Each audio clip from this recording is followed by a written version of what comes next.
बता रहा है वीडियो।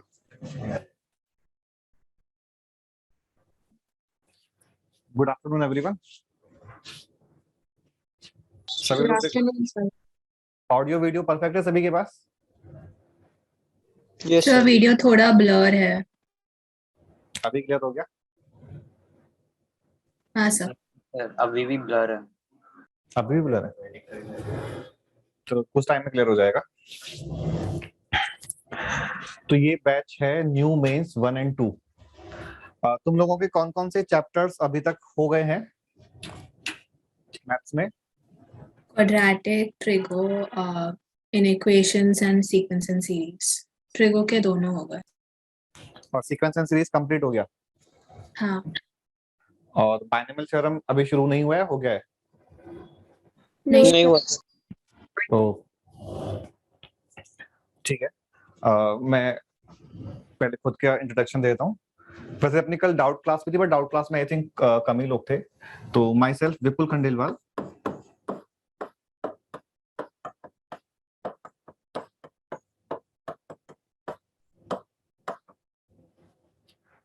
मैंने 2005 में जेई का एग्जाम दिया था। 2005 वो लास्ट ईयर था जब जेई का एग्जाम जो है सब्जेक्टिव होता था।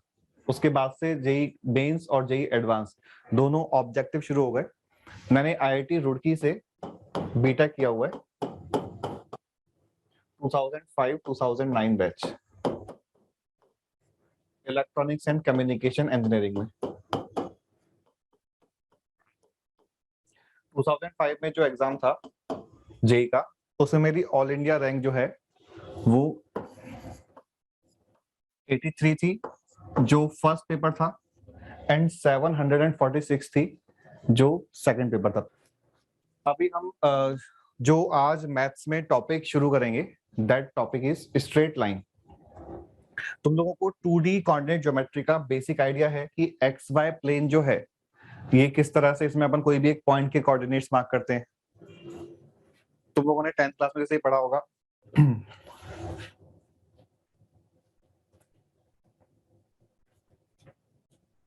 टॉपिक की हेडिंग डाल दो स्ट्रेट लाइन।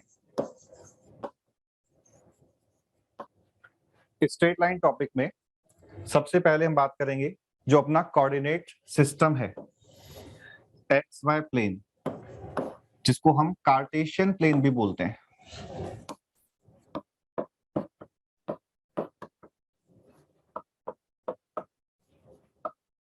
अगर हमें कोई पॉइंट फॉर एग्जांपल 2,3 ये वाले पॉइंट तक जाना है, तो इसका मीनिंग क्या होता है? बेसिक मीनिंग कि ये ओरिजिन है, पॉइंट ऑफ रेफरेंस जिसे अपन बोलते हैं। तो ओरिजिन से पॉजिटिव एक्स एक्सिस के अलोंग 2 यूनिट डिस्टेंस ट्रेवल की, और उसके बाद पॉजिटिव वाई एक्सिस के अलोंग 3 यूनिट डिस्टेंस ट्रेवल की, तो हमें पॉइंट 2,3 मिल जाएगा।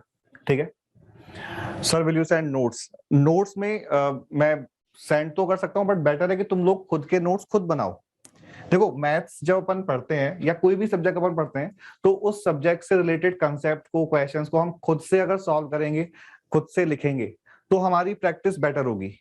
नोट्स को पढ़ने से, अगर तुम्हें नोट्स ही पढ़ने, तो अपने पास कई सारी बुक्स अवेलेबल हैं, तो हम वहां से भी पढ़ सकते हैं चीजों को। तो लेकिन बुक्स को पढ़ने से इतना बेनिफिट नहीं होता जितना हम खुद से मेहनत करने के लिए। हाँ, मैं बिल्कुल टाइम दूंगा, प्रॉपर टाइम मिलेगा तुम्हें नोट करने के लिए।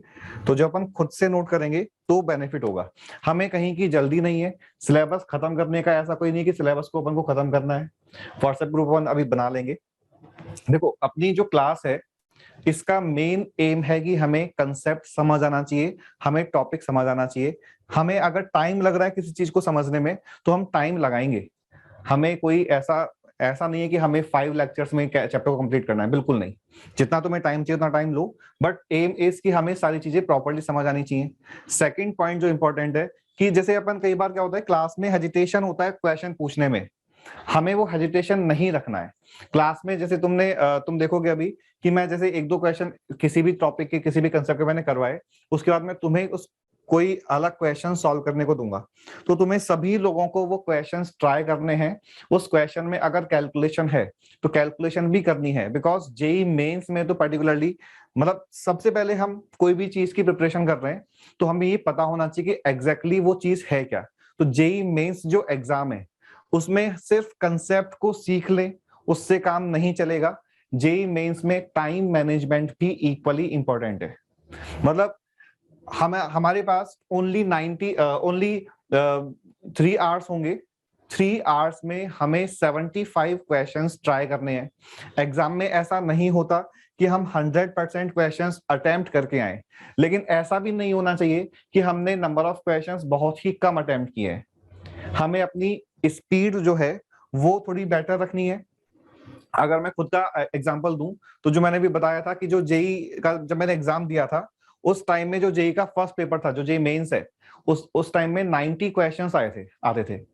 90 क्वेश्चंस में से मैंने 83 क्वेश्चंस अटेम्प्ट किए थे। आउट ऑफ 90 83 क्वेश्चंस अटेम्प्ट किए थे, और उनमें से एग्जैक्टली मुझे ध्यान नहीं है, बट आई थिंक 76 और 77 क्वेश्चंस वर करेक्ट। तो ये स्पीड, ये चीज, इतने क्वेश्चंस अटेम्प्ट करना और इतनी एक्यूरेसी लाना बहुत सिंपल चीज नहीं है, लेकिन बहुत टफ भी नहीं है। हमारे पास अभी टाइम है। अगर हम प्रैक्टिस प्रॉपरली करें और हम अपने कंसेप्ट्स को क्लियर रखें तो हम इस चीज को अचीव कर सकते हैं। तो तुम्हारे पास अब 2 एम है। एक तो क्या कि हमें जो भी हमने पढ़ा है उसका कंसेप्ट अपन को पता होना चाहिए, एंड सेकेंड थिंग इज कि जो भी हम सॉल्व कर रहे हैं उसमें हम टाइम कैसे मैनेज कर सकते हैं, टाइम कैसे बचा सकते हैं। चाहे वो टाइम हमें हो सकता है कोई एक पर्टिकुलर अप्रोच लगाने से ओनली 10 सेकंड्स अपने बच रहे हैं, लेकिन हमें वो 10 सेकंड्स भी बचाने हैं, बिकॉज ऐसा करके 10 सेकंड करके अगर 2 मिनट भी बना लिए तो 1-2 क्वेश्चन एक्स्ट्रा सॉल्व हो जाएंगे एग्जाम में। और अगर 1 क्वेश्चन भी एक्स्ट्रा सॉल्व हो गया तो रैंक में कई बार बहुत डिफरेंस आ जाता है। +3 मार्क्स तो बहुत ज्यादा मैटर करेगा एग्जाम में, रैंक डिसाइडिंग फैक्टर हो जाएगा। तो हमें हर एक चीज में टाइम का ध्यान देना है। Sir, do we have to continue the same book? तुम्हारे पास तुम्हें जो पेज से बुकलेट मिली है वो बुकलेट जेईई मेंस के लिए सफिशिएंट है। कोई other book, reference book use करने की रिक्वायरमेंट नहीं है। बट वही वाली बात है कि अगर तुम्हारे पास टाइम है तो तुम यूज कर भी सकते हो, उसके क्वेश्चन सॉल्व कर सकते हो। बट फर्स्ट प्रायोरिटी क्या होगी कि जो भी तुम्हारी बुकलेट में इन चैप्टर एक्सरसाइज और एक्सरसाइज 1 2 3 दे रखे हैं, पहले हम उन क्वेश्चंस को पूरा प्रॉपरली सॉल्व कर लें। उनको सॉल्व करने के बाद अगर अपने पास टाइम है तो फिर हम कोई रेफरेंस बुक का यूज कर सकते हैं। ठीक है। हाँ, मैं एक और चीज मैं ये बता रहा था कि मैंने कहा कि क्लास में जैसे हमने कोई भी चीज डिस्कस की तो कई बार ऐसा होता है कि हमने जब समझा दिया तो उसके बाद उसमें भी कुछ डाउट रह जाते हैं। तो हमें उन डाउट्स को हैंड टू हैंड डिस्कस करना है कि सर स्टेप 1 और 2 तो समझ आ गए बट स्टेप 3 समझ नहीं आया। ऐसा नहीं होना चाहिए और ऐसा नहीं बोलना है कि सर हमें पूरा सॉल्यूशन समझ नहीं आया, क्योंकि ऐसा होता भी नहीं है। जब हमने किसी चीज में अटेंशन पे की है तो हमें ये खुद को पता होना चाहिए कि एग्जैक्टली हमें प्रॉब्लम कहाँ पे आ रही है। स्टेप 1 को देखो कि हाँ ये तो समझ आ गया, फिर स्टेप 2 को देखो हाँ ये भी समझ आ गया, बट अब स्टेप 3 समझ नहीं आ रहा। तो हमें पिन पॉइंट करना है कि हमें कौन से स्टेप में डाउट आ रहा है। ठीक है। सेकंड चीज, उस डाउट को हैंड टू हैंड क्लियर कर लो डिस्कस करके कि सर ये वाला स्टेप में समझ नहीं आया। कई बार ऐसा भी होता है कि जब मैंने कोई क्वेश्चन दिया तुम्हें सॉल्व करने को तो तुमने उस क्वेश्चन को अलग मेथड से किया, मैंने उस क्वेश्चन को अलग मेथड से बताया। ठीक है। जो तुमने अलग मेथड लगाया है उसके लिए अब 2 ऑप्शंस होंगे। वो 2 ऑप्शन में या तो तुम्हारा आंसर करेक्ट होगा या नहीं होगा। अगर तुम्हारा आंसर करेक्ट नहीं है तो ये समझना है कि तुमने उस सॉल्यूशन में कहां मिस्टेक की है। अगर तुम्हारा आंसर करेक्ट है तो कोई दिक्कत ही नहीं है। ठीक है। हाँ, रिकॉर्डिंग जो है वो एक बार तुम्हारा मैं व्हाट्सएप ग्रुप बना दूंगा। व्हाट्सएप ग्रुप पे रिकॉर्डिंग, जो हर एक लेक्चर का रिकॉर्डिंग है, वीडियो रिकॉर्डिंग, वो भेज दूंगा। Which type of notebook should be used? Notebook तो जो कैसे यूज कर लो वैसे मैटर नहीं करता, बट जो सिंपल अपनी प्लेन नोटबुक होता है वो यूज कर लो।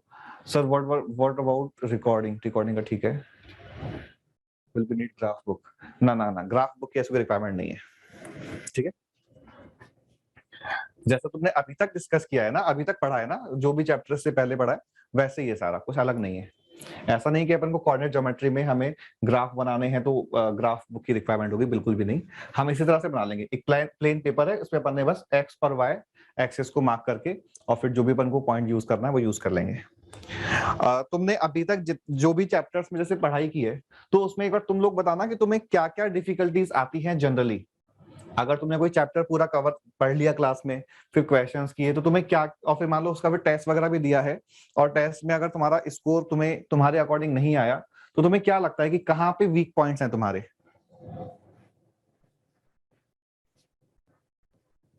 अप्रोच में बहुत प्रॉब्लम होता है कि हाँ क्वेश्चन अपन ने पढ़ा, हमें समझ नहीं आया कि इसको शुरू कैसे करें, एक ये प्रॉब्लम है, ठीक है। और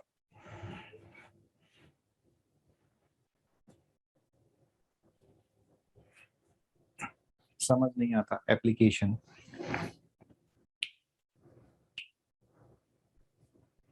So it is usually like we know how to do it, but when we start applying it, it gets confusing and then we can't do it actually. ठीक है, तो मेनली अभी तुमने सबने यही बोला कि हम या तो इनिशियल स्टेप जो है वो ही समझ नहीं आता, या फिर अगर बिगिनिंग उसका समझ आ भी गया तो आगे जाके कहीं ना कहीं अपन उसमें थोड़ा फंस जाते हैं और हमसे वो क्वेश्चन सॉल्व नहीं होता।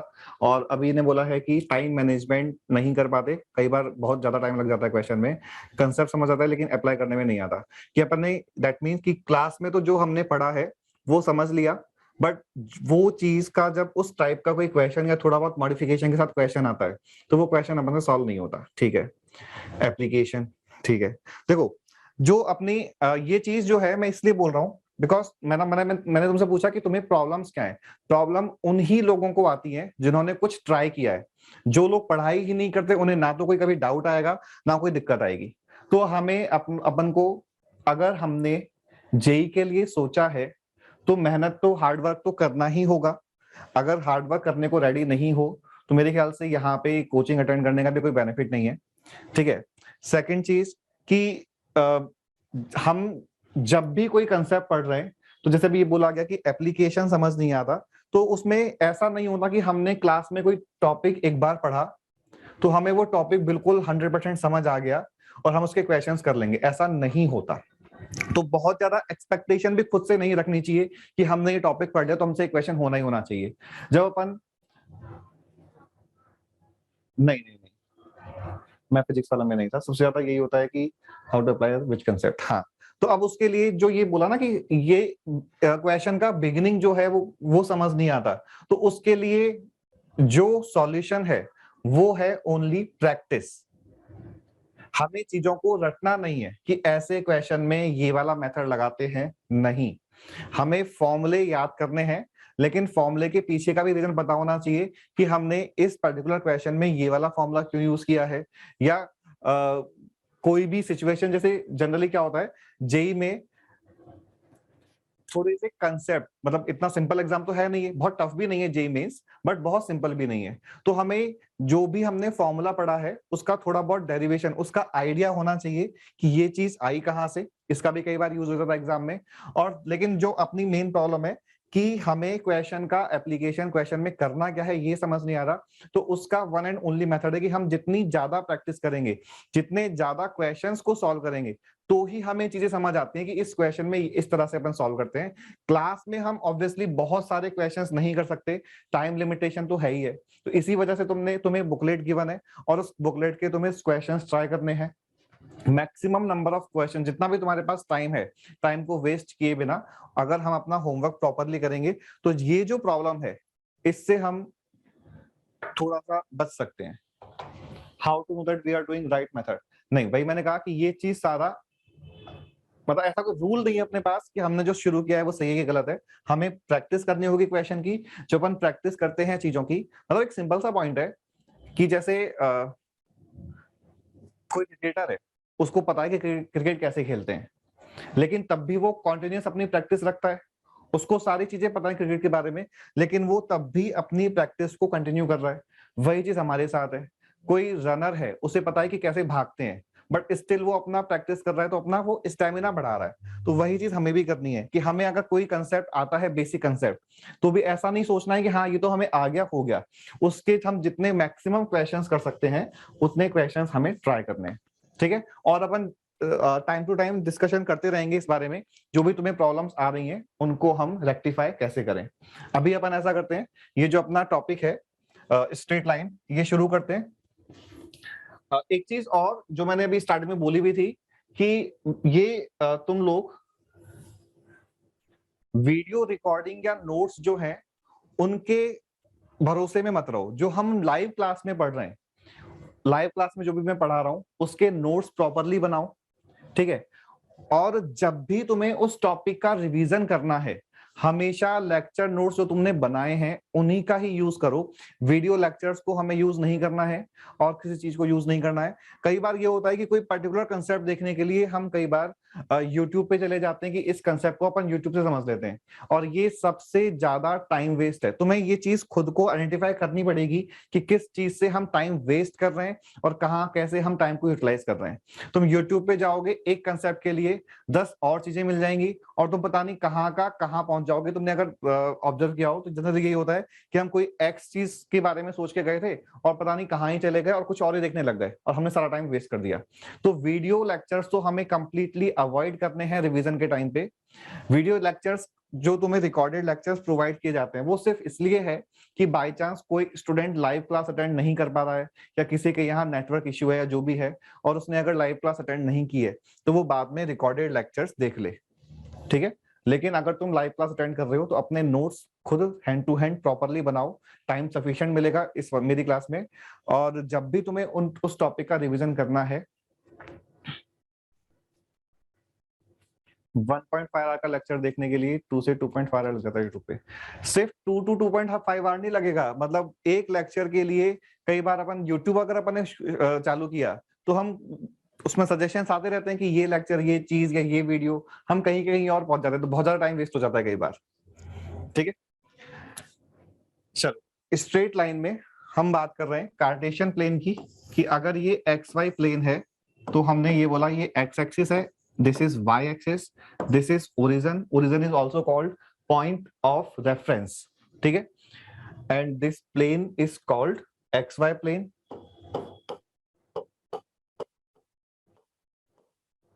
और Cartesian plane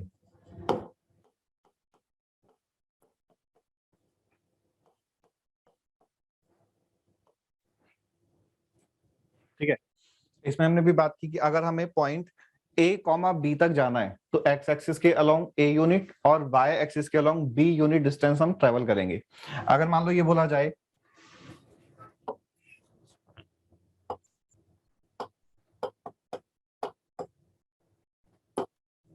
distance of point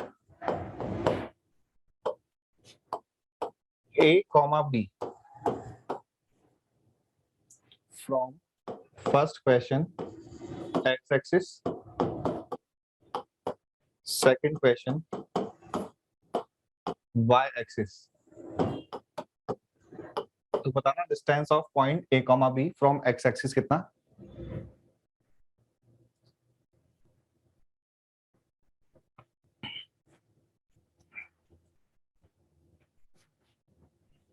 ये तो डिसाइड करना था कि B है कि A है।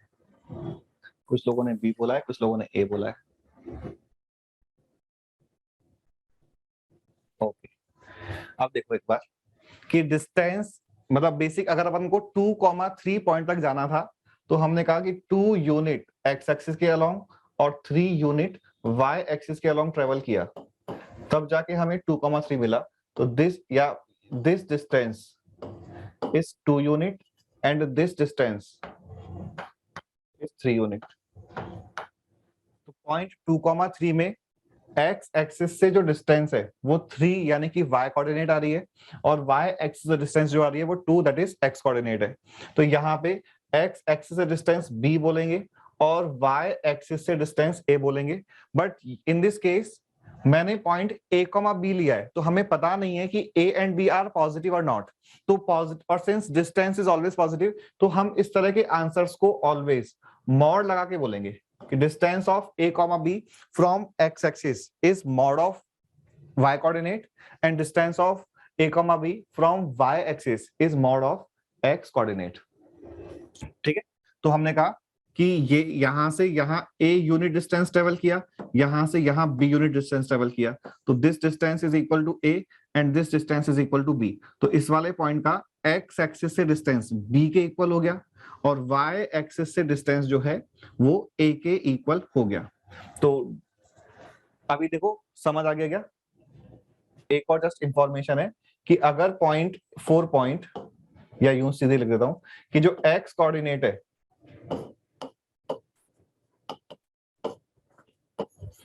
इसका नाम हम बोलते हैं एब्सिसा,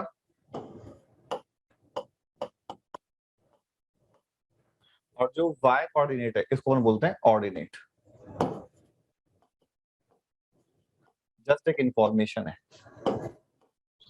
सर हाँ, सर एक्स एक्सिस तो ए था ना, ए कोऑर्डिनेट था ना एक्स एक्सिस तो।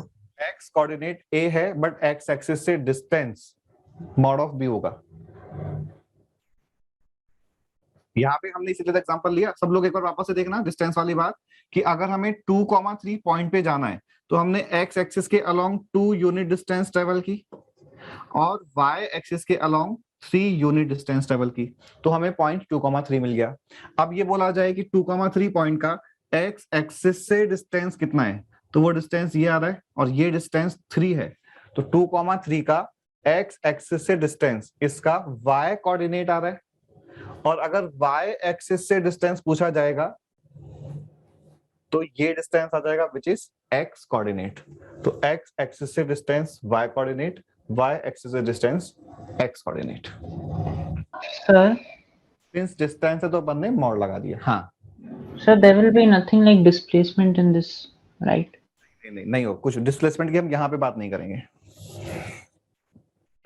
ठीक है, ये तो हो गया बेसिक। और हमने कहा कि ओरिजिन जो है इसको हम पॉइंट ऑफ रेफरेंस पे बोलते हैं।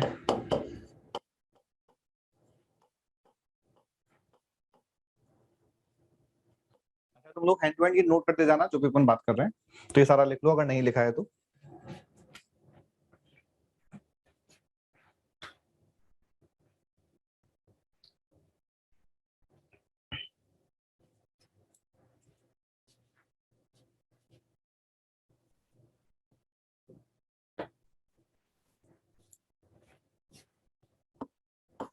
Sir, can you please? Sir, could you go back once?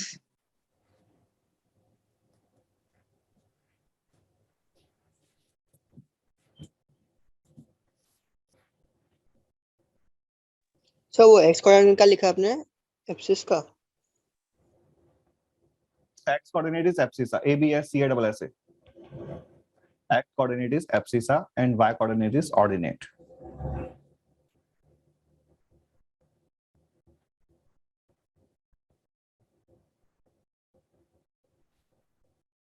आगे बढ़े।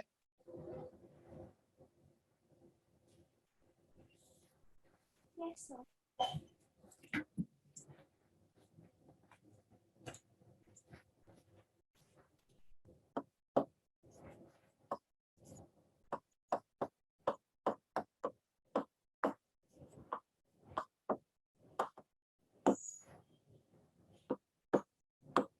ये हैंड टू हैंड नोट करते जाओ।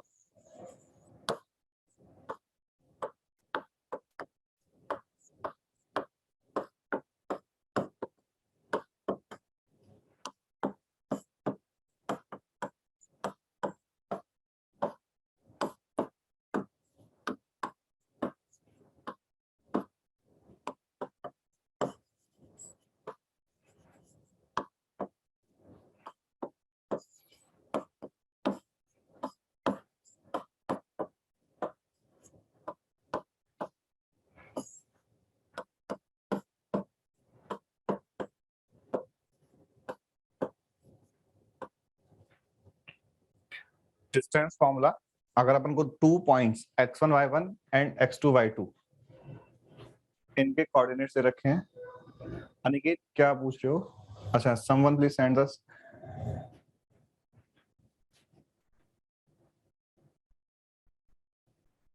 तनिषा तुमने नोट नहीं किया गया लास्ट में? अपने लेक्चर नोट्स बना लो अभी से ही। अगर तुम्हारे देखो एग्जाम में हमें स्पीड, हमने कहा कि टाइम मैनेजमेंट की बात है तो हमें अपनी स्पीड बढ़ानी है, तो हमें अपनी राइटिंग स्पीड भी इंप्रूव करनी है। एग्जाम के पॉइंट से हमें सारी चीजों पे फोकस करना है, तो हमें राइटिंग स्पीड भी, कैलकुलेशन की स्पीड भी, सारे स्पीड्स को अपन को ध्यान में रखना है। एब्सिसा मींस एक्स कोऑर्डिनेट, अभी हमने लिखा था ना एक्स कोऑर्डिनेट का मतलब एब्सिसा। अगर ये बोला जाए कि पॉइंट है तो यहाँ पे हमने बोला डिस्टेंस फॉर्मूला, और इसमें भी किसी ने डाउट किया था कि यहाँ पे x2 minus x1 whole square, तो इसमें अब हम x1 minus x2 whole square लिखें या x2 minus x1 whole square लिखें, एक ही बात है, बिकॉज स्क्वायरिंग के बाद नेगेटिव साइन का फर्क नहीं पड़ेगा। तो हमने यहाँ पे ये लिखा हुआ है, and this is equal to x2 minus x1 whole square plus y2 minus y1 whole square, it is same. ये तो है 2 पॉइंट्स के बीच में distance.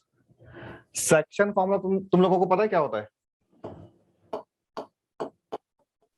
Yes, sir. Let's say we have 2 points A and B. Coordinates of A are x1 comma y1 and point B is x2 comma y2. Let's suppose a point P lies on line segment AB such that P divides this segment in m:n ratio. Then coordinate of point P. So ये हो जाएगा mx2 plus nx1 upon n plus n। ये formula अगर किसी को याद नहीं है तो याद रखना है।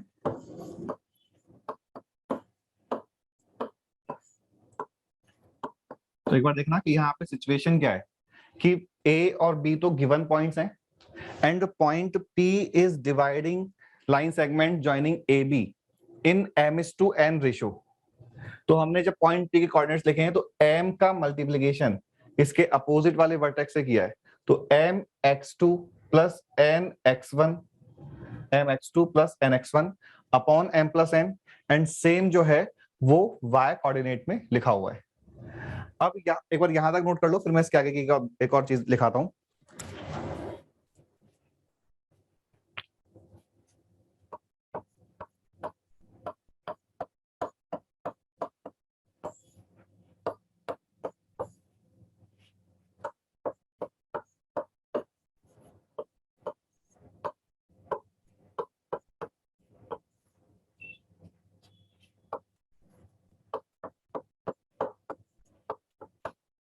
Sir, mx2 minus nx1. नहीं, mx2 प्लस nx1।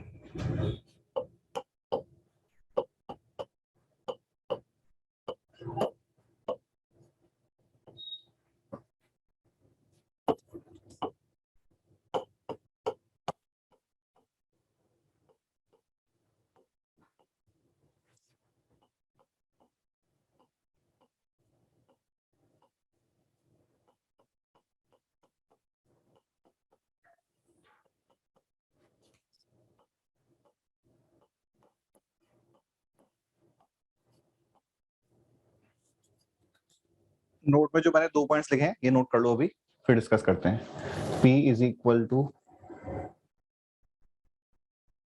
हर्षिल समझ नहीं आया,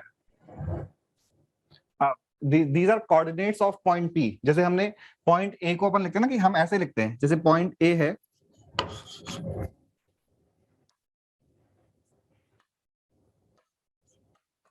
पॉइंट A के कोऑर्डिनेट्स अगर x1 y1 है तो A के साइड में हमने ब्रैकेट में x1 y1 लिखा है। दैट मींस कि ये तो इस पॉइंट का नाम है और ये इस पॉइंट के कोऑर्डिनेट्स हैं। वही चीज यहाँ पे है कि जो पॉइंट हम इस वाले पॉइंट की बात कर रहे हैं, तो P तो इस पॉइंट का नाम है और इसके कोऑर्डिनेट्स इस तरह से हैं।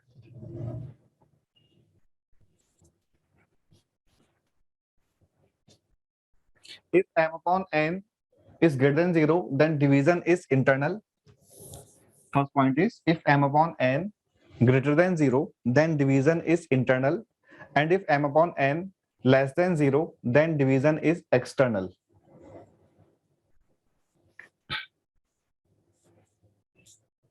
अब इसका मीनिंग क्या हुआ? तो एक बार अब सारा कुछ लिख लिया जो बोर्ड पे लिखा हुआ है? Done, sir. अब मैं एक बार बोर्ड पर देखना, मैं समझा रहा हूं कि अगर अपने पास इस तरह से 2 फिक्स पॉइंट दे रखे हैं A और B, और क्वेश्चन बोल रहा है कि एक पॉइंट P है जो इस सेगमेंट को 3:2 के पॉजिटिव रेशियो में डिवाइड कर रहा है, तो अभी m upon n in this case 3/2 है, तो इसका मतलब कि डिवीजन इंटरनल होगा, और इंटरनल डिवीजन का मीनिंग है कि पॉइंट P जो है वो A और B के बीच में कहीं लाई करेगा, ए और बी सेगमेंट पे, ए बी सेगमेंट पे कहीं लाई करेगा। और फर्दर इसका मीनिंग है कि PA upon PB distances, PA upon PB distances 3/2 के इक्वल होंगी। अगर डिवीजन एक्सटर्नल है, मान लो रेशियो जो दे रखा है वो क्वेश्चन ने 3:-2 और -3:2 का दे रखा है, तो दोनों ही सिचुएशन में m अपॉन n की जो वैल्यू है वो -3/2 आ गई, यानी कि रेशियो नेगेटिव है। तो इसका मीनिंग क्या होगा?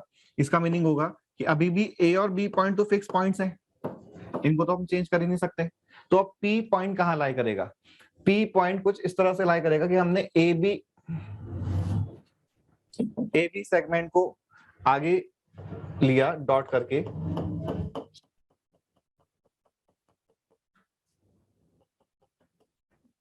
तो P वाला पॉइंट अब इधर कहीं आ जाएगा, यानी कि P पॉइंट अभी AB सेगमेंट पे लाई नहीं करेगा, लेकिन AB जो लाइन है उस पे लाई करेगा।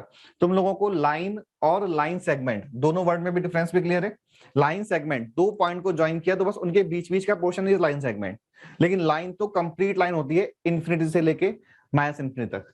तो ये कंप्लीट लाइन है जिसपे P लाई करेगा, बट लाइन सेगमेंट AB पे लाई नहीं करेगा अगर डिवीजन एक्सटर्नल डिवीजन है। इंटरनल में बिटवीन द पॉइंट्स लाई कर जाएगा कहीं, एक्सटर्नल में बिटवीन द पॉइंट्स लाई नहीं करेगा। लेकिन इस डायग्राम में भी जो मीनिंग है वो PA अपॉन PB का जो मीनिंग है वो 3/2 ही होगा, because PA and PB are distances और डिस्टेंस इज ऑलवेज पॉजिटिव। ठीक है, तो PA अपॉन PB को तो हम 3/2 ही यूज करेंगे। तो क्वेश्चन या तो ये बोल देगा कि हमें 3:-2 का रेशियो यूज करके पॉइंट बताना है, या फिर क्वेश्चन ये बोल देगा कि 3:2 का रेशियो एक्सटर्नली यूज करके रेशियो बताना है। तो यहां पे हमने बोला कि if division is internal then ratio m upon n is positive, जो इस वाले सिचुएशन में है। If division is external then ratio m upon n is negative, जो इस सिचुएशन में है। If ratio is negative then point P will not lie between A and B. Point P will lie on line AB, but either on right side of P or on left side of B, sorry. ठीक है, अब मैं ये जो मैंने बोला है इसको मैं एक बार क्वेश्चन के थ्रू एक्सप्लेन करता हूं। सर तो मालूम कैसे पड़ेगा P B के बाद में कि A के पहले? बता रहा हूं।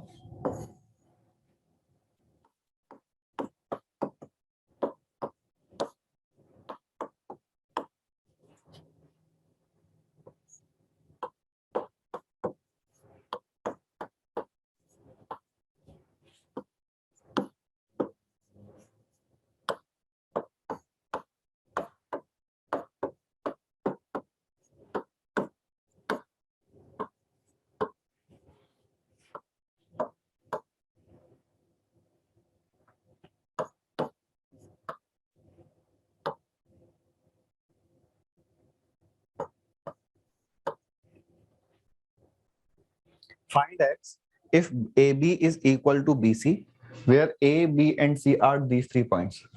तो पॉइंट A के कोऑर्डिनेट्स 2,5, B के कोऑर्डिनेट्स प्रीवियस स्लाइड में नहीं, प्रीवियस स्लाइड में तो मैंने कुछ नोट करने को बोला नहीं था। अगर तुम इस वाले की बात कर रहे हो तो यहां तक आई बिलीव तुमने नोट कर लिया होगा। हर्षिल, ये पता नहीं शायद हो सकता है तुम्हारे नेट में इश्यू हो। और लोगों के पास मेरा वीडियो प्रॉपर आ रहा है ना? Yes, sir. Yes, sir. Okay Sir, हाँ, sir, I did not understand how can a ratio be like negative number के साथ? अभी मैं बताता हूँ। पहले ये वाला क्वेश्चन ट्राई करो जो मैंने दिया था अभी, कहाँ गया?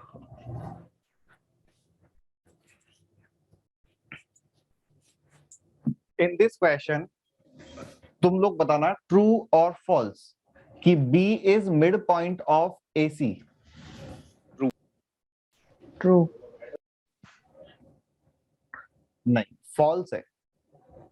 देखो AB इक्वल टू BC हो ऐसा it is not necessary that B is midpoint of AC, because अगर मान लो A वाला पॉइंट यहाँ पे है, C वाला पॉइंट यहाँ पे है, तो B वाला पॉइंट यहाँ भी तो कहीं हो सकता है, जिससे कि AB डिस्टेंस और BC डिस्टेंस, ये दोनों डिस्टेंस इक्वल आ जाए. But in this case B is not midpoint of AC, because midpoint होने के लिए तो उसको इस लाइन पे ही लाई करना पड़ता, जबकि B तो इस लाइन पे है ही नहीं. तो it is not necessary that B is midpoint of AC. और यही चीज अपन को एग्जाम में ध्यान रखनी है कि ऐसा जो क्वेश्चन ने बोला है उसका हमने जो मीनिंग लिया है उस मीनिंग को हम चेक करें. तो in this case it is not given that A, B and C are collinear. अगर ये given होता कि A, B and C are collinear and AB equal to BC, then definitely B is midpoint of AC. But in this case हम अभी solve करने के लिए distance formula ही use करेंगे, section formula use नहीं करेंगे. तो AB distance क्या हो जाएगा? X minus 2 whole square plus 3 minus 5 whole square and BC distance क्या हो जाएगा? X plus 4 whole square plus 3 minus 4 whole square. ठीक ना, हमने अभी AB is equal to BC solve किया. तो सॉल्व करके बताओ आंसर क्या आ रहा है. राहुल ने बोला 3/4. और कोई कंफर्म करो. सर बट ऐसा हो सकता है ना कि वो लोग कोलिनियर भी हो. अगर ऐसा होता तो फिर y कोऑर्डिनेट का भी मिड पॉइंट मैच करना जरूरी था, लेकिन अभी डेटा के अकॉर्डिंग y कोऑर्डिनेट का मिड पॉइंट मैच नहीं कर रहा. अगर हम y कोऑर्डिनेट की बात करें तो 5 और 4 इनका मिड पॉइंट 5 + 4/2 यानी कि 9/2 आएगा, जबकि यहाँ पे मिड पॉइंट जो है वो 3 दे रखा है. अच्छा ओके सर. राहुल ने आंसर दिया, बस कोई और ने तो आंसर दिया ही नहीं. मतलब कैलकुलेशन करो. स्क्वायरिंग करके रूट डालेंगे और फिर ओपन कर लेंगे.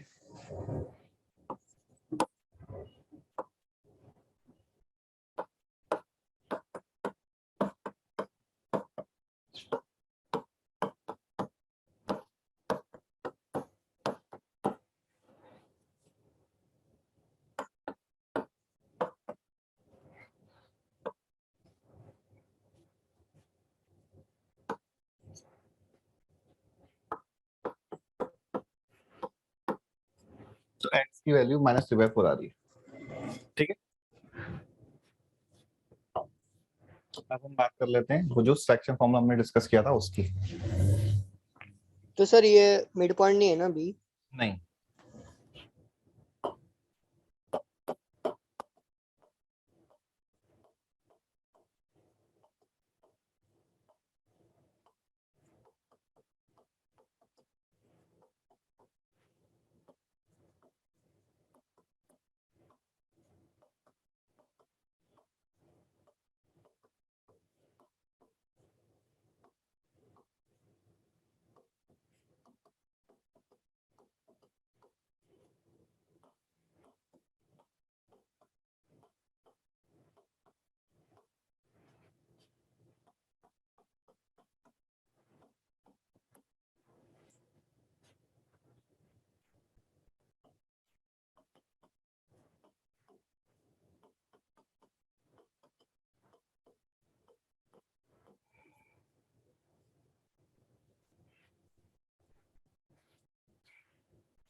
हाँ हाँ हर्ष, मैं अभी बताऊंगा इसको आगे नेक्स्ट वाले क्वेश्चन में. एक बार तुम मैं जो भी क्वेश्चन करा रहा हूँ वो करते जाओ.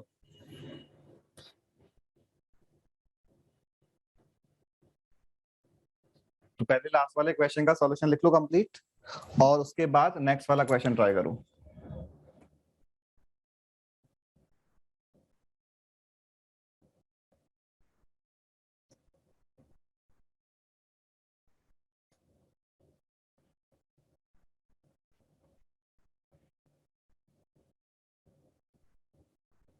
एक आंसर बोला गया 11/7, 0. ओके, राहुल का भी सेम. ठीक है.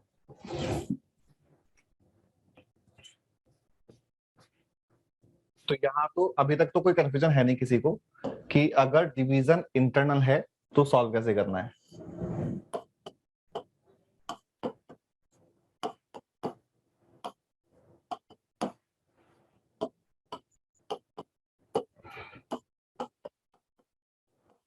Sir, internal division automatically means they will be collinear. हाँ, अगर इंटरनल नहीं, अगर point P is dividing line segment AB in some ratio, whether the ratio is positive or negative, यानी कि डिवीजन चाहे इंटरनल हो चाहे एक्सटर्नल हो, बट अगर कोई से भी रेशियो में डिवाइड कर रहा है, then given 3 points will definitely be collinear. तो in this case ये हो जाएगा 3 into 1 plus 4 into 2 upon 3 plus 4, 3 into minus 4 plus 4 into 3 upon 3 plus 4. This becomes 11 upon 7 and this is 0. तो ये सभी लोगों ने आई बिलीव सॉल्व कर लिया। अब यहाँ तो क्या था, क्वेश्चन ने रेशियो को इंटरनल डिवीजन के लिए बोला था, तो हमने पॉजिटिव यूज किया। अगर नेक्स्ट क्वेश्चन तुम लोग लिखो, अभी मैंने जो बोर्ड पे लिखा है एक बार सारा नोट कर लो। सर तो अगर रेशियो पॉजिटिव होता है तो बी बीच में आता है और मिड पॉइंट होता है ए और बी का, और मिड पॉइंट नहीं बोल रहे हम, बीच में कहीं आ जाएगा, मतलब कि ए और बी इस तरह से है तो इनके बीच में मतलब कहीं भी आ जाएगा, डिपेंड करता है एग्जैक्टली मिडिल में, ऐसा जरूरी नहीं है। नेगेटिव होता है और बी के बाहर आएगा, तो उसका रीजन क्या है, मतलब वैसे दोनों हाँ, का ऐसा। भाई मैं बता रहा हूँ, एक बार अभी ये वाला यहाँ तक लिखो।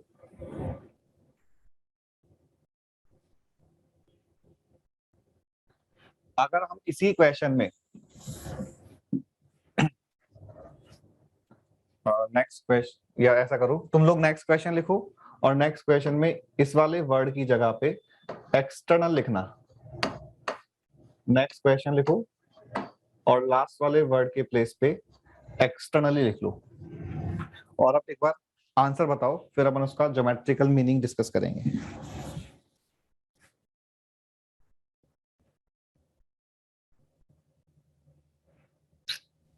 So we only have to change externally, na? हाँ,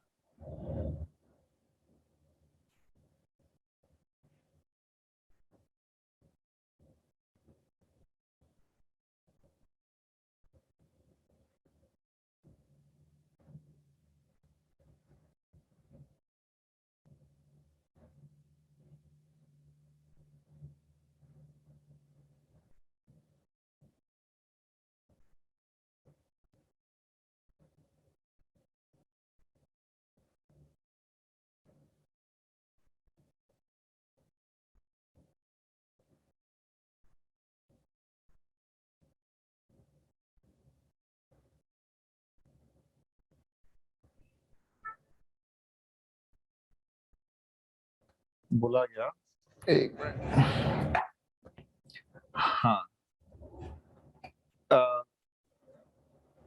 आंसर एक बोला गया 3/2 -9/4, चेक करते हैं अभी। बट जो तुम बोल रहे हो नेक्स्ट में कि sir for external we should have ratio negative, देखो हमने अभी बोला भी था, मैंने जब अभी बताया था, ध्यान से सुना करो कि क्वेश्चन दो फॉर्म में पूछा जा सकता है, या तो क्वेश्चन खुद ही इस रेशियो को नेगेटिव यूज कर ले, और अगर क्वेश्चन ने नेगेटिव यूज किया तो वो वर्ड इंटरनल या एक्सटर्नल नहीं लिखेगा, या फिर क्वेश्चन वर्ड यूज कर ले कि एक्सटर्नल है या इंटरनल है। अगर क्वेश्चन ने वर्ड यूज किया है और इंटरनल यूज किया है then we'll take that ratio as positive, और अगर एक्सटर्नल यूज किया है then ratio will be negative. ठीक है, ये वर्ड पे या फिर साइन पे, दोनों में से कोई भी एक चीज यूज कर लेगा।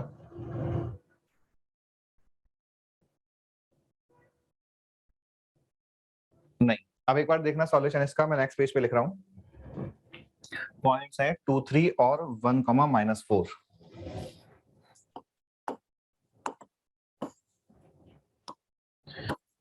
ये वाला पॉइंट 2, 3 है, ये वाला पॉइंट 1, -4 है। ठीक है, हमें अभी मान लो कुछ पता नहीं है कि पॉइंट पी कहां लाई करेगा, हमने तो यहीं पे मान लिया। अब सिंस रेशियो जो था ये 3:4 नेगेटिव था, सॉरी 3:4 एक्सटर्नल था, तो हमने कहा 3:4 अगर एक्सटर्नल रेशियो है तो हम कोई से भी एक नंबर को नेगेटिव कर देंगे, या तो इस नंबर को नेगेटिव कर दो या इस नंबर को नेगेटिव कर दो, जिससे कि m/n नेगेटिव आ जाए। ठीक है, हम कोई से भी एक नंबर को नेगेटिव कर देंगे, या तो 3 को नेगेटिव कर दो या 4 को नेगेटिव कर दो, जिससे कि m/n नेगेटिव आ जाए। और आप सेम सेक्शन फॉर्मूला यूज कर लो, तो पॉइंट P के कोऑर्डिनेट अब क्या बन जाएंगे, 4 × 2 प्लस -3 × 1 अपॉन -3 + 4। जो नीचे नंबर आएंगे उनमें एक नंबर है -3 एंड एक नंबर है +4। आगे है 4 × 3 प्लस -3 × -4 एंड डिनोमिनेटर में अगेन -3 + 4 ही आ जाएगा। तो कैलकुलेशन करने के बाद क्या बन रहा है, ये 8 - 3 5 अपॉन 1, और इन दिस केस 12 + 12 24। तो ये तो इसका मैथमेटिकल मेथड है कि हमें सॉल्व कैसे करना है 5, 24। ठीक है, ठीक है। यहां तो हमने बस अगर रेशो को एक्सटर्नल रेशो यूज करने को बोला है क्वेश्चन ने, तो हमने जो इससे पहले नोट किया था कि ratio will be negative if division is external, तो हमने m/n को नेगेटिव बनाना है। m/n को नेगेटिव बनाने के लिए हम आइदर m और n कोई से भी एक को ही नेगेटिव करेंगे। ऑब्वियसली अगर अपन ने दोनों को नेगेटिव कर दिया तो फिर से पॉजिटिव बन जाएगा m/n। अब इसका ज्योमेट्रिकल मीनिंग देख लेते हैं। मैथमेटिकल तक सबको क्लियर है कि किसी भी सिचुएशन में अगर रेशो को इंटरनल या एक्सटर्नल बोला गया तो आंसर कैसे फाइंड करना है, मैथमेटिकल मेथड।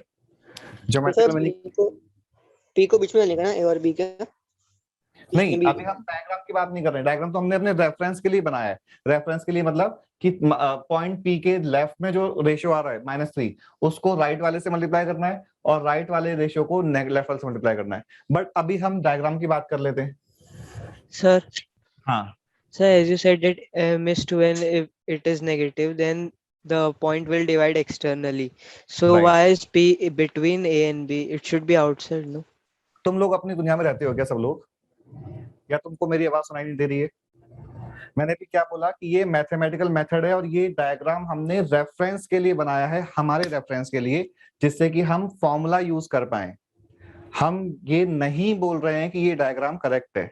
हमने रेफरेंस का मतलब क्या लिया था, क्योंकि हमने फॉर्मूला भी समझा ही ऐसे था कि अगर पॉइंट P है और रेशियो m/n है, तो m का मल्टीप्लीकेशन इस नंबर से, n का मल्टीप्लीकेशन इस नंबर से। तो हमने ओनली फॉर्मूले को यूज करने के लिए डायग्राम बनाया है, जिससे कि फॉर्मूला यूज करने में आसानी हो जाए। ज्योमेट्रिकल मीनिंग तो मैं भी बता रहा हूं। Okay, sir. अब हमने देखा, अगर हम देखो ए वाला, अभी यहाँ पे मैं जो लिख रहा हूँ वो तुम्हें नोट नहीं करना है, वो बस समझना है। यहां तक सारा नोट कर लो।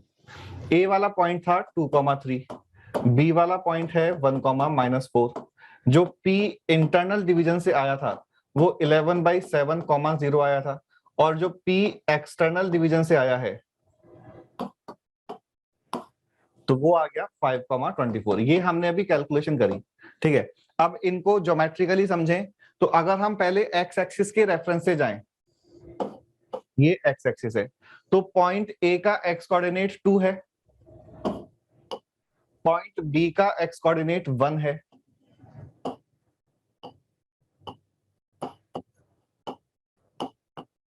ठीक है।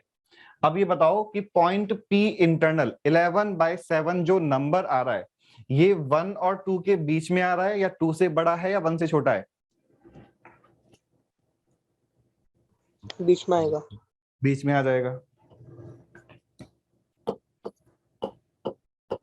जो पॉइंट पी ई एक्सटर्नल वाले का एक्स कोऑर्डिनेट आ रहा है, ये 5 आ रहा है, तो ऑब्वियसली 5 जो है वो 2 से बड़ा आ रहा है। तो अभी यहां से क्लियर हुआ कि जब डिवीजन इंटरनल है तो ऑटोमेटिकली पॉइंट पी जो इंटरनली डिवाइड कर रहा है वो ए और बी के बीच में कहीं लाई कर जाएगा, और जब डिवीजन एक्सटर्नल है तो पॉइंट पी ए और बी सेगमेंट को ज्वाइन करने वाली लाइन पे कहीं लाई करेगा, लेकिन ए और बी के बीच में नहीं लाई करेगा अगर डिवीजन एक्सटर्नल है तो। ये इनका ज्योमेट्रिकल मीनिंग है। इफ रेशियो इज पॉजिटिव तो इसका मतलब डिवीजन इंटरनल यूज किया है अपन ने, और पॉइंट पी ए और बी के बीच में कहीं लाई कर रहा है। इफ रेशियो को हमने अगर नेगेटिव यूज किया है ऐसा हम तभी करेंगे जब क्वेश्चन ने एक्सटर्नल डिवीजन बोला है, और in that case point P जो है वो AB सेगमेंट के बाहर, दैट मींस एक्सटर्नली कहीं लाई करेगा, बट AB लाइन पर ही कहीं लाई करेगा। अब एक क्वेश्चन आता है कि पॉइंट ये बिना सॉल्व किए कैसे पता लगेगा। अभी तो हमने सॉल्व कर लिया और बता दिया कि पॉइंट P जो है वो A वाली साइड में आ रहा है, बिना सॉल्व किए कैसे पता लगेगा कि एक्सटर्नल डिवीजन वाला पॉइंट A वाली साइड में है या B वाली साइड में है। उसके लिए अगर मान लो ऐसे है कि A और B दो फिक्स पॉइंट है,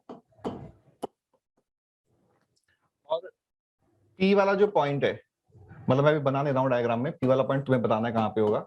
A और B दो फिक्स पॉइंट है and P point AB segment को 2:5 के रेशियो में डिवाइड कर रहा है।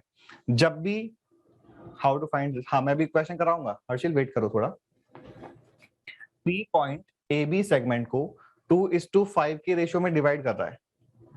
जब भी हमें इस तरह का स्टेटमेंट दिया जाए तो इसका मतलब कि फर्स्ट जो रेशियो है उसको A से B तक लेके जाना है। 5:2 एक कंप्लीटली डिफरेंट क्वेश्चन हो जाएगा। तो अभी तुम लोग बताना कि जो पॉइंट P है डिवीजन इंटरनल है, तो पॉइंट P A के पास होगा कि B के पास होगा? A और B के बीच में कहीं होगा, बट पॉइंट P A के पास होगा कि B के पास होगा? A के पास होगा। और सबने ये सही बताया है, लेकिन इसका एक्सप्लेनेशन क्या कि हमने अभी जो डिस्कस किया कि point P divides AB in 2:5 ratio, meaning that PA upon PB is equal to 2/5. PA upon PB is equal to 2/5. That means कि PA distance is less than PB distance. तो point P A के पास हो गया, सबने ये use किया। बिल्कुल same method है एक्सटर्नल डिवीजन के लिए। अगर ये बोला जाए कि पॉइंट P AB सेगमेंट को 5:7 रेशियो में एक्सटर्नली डिवाइड कर रहा है, तो अब बताओ कि पॉइंट P जो है वो A के पास होगा कि B के पास होगा? सर इंटरनली के लिए आपने फिर वो पॉइंट P को A के पास कैसे दिया? लास्ट स्टेप में आपने फिर कंक्लूड कैसे किया उसको? लास्ट स्टेप में हमने बोला कि PA अपॉन PB 2/5 आया था। सर आप अभी का क्वेश्चन रिपीट करोगे क्या सर? एक मिनट, लास्ट वाले क्वेश्चन में PA अपॉन PB 2/5 आया था, तो यहां से मतलब हम जब कंपेयर करेंगे तो काइंड ऑफ PA 2 और PB 5 आ रहा है, तो PA is less than PB आया। Yes sir. तो PA और A और B तो फिक्स है, तो PA को PB से छोटा रखना है, तो इस तरह से कुछ होगा कि PA जो है ये वाले डिस्टेंस PB से लेस हो जाए। इन दिस केस पॉइंट P जो है वो AB सेगमेंट को 5:7 रेशियो में एक्सटर्नली डिवाइड कर रहा है, तो पॉइंट P A और B में से किसके पास होगा? तो अगेन हम बात करेंगे तो यही बोलेंगे कि अभी भी PA अपॉन PB 5/7 ही लेंगे, बिकॉज ये अब डिस्टेंसेस का रेशियो है। ठीक है, ये PA अपॉन PB डिस्टेंसेस का रेशियो है, तो हमने पॉजिटिव लिया है।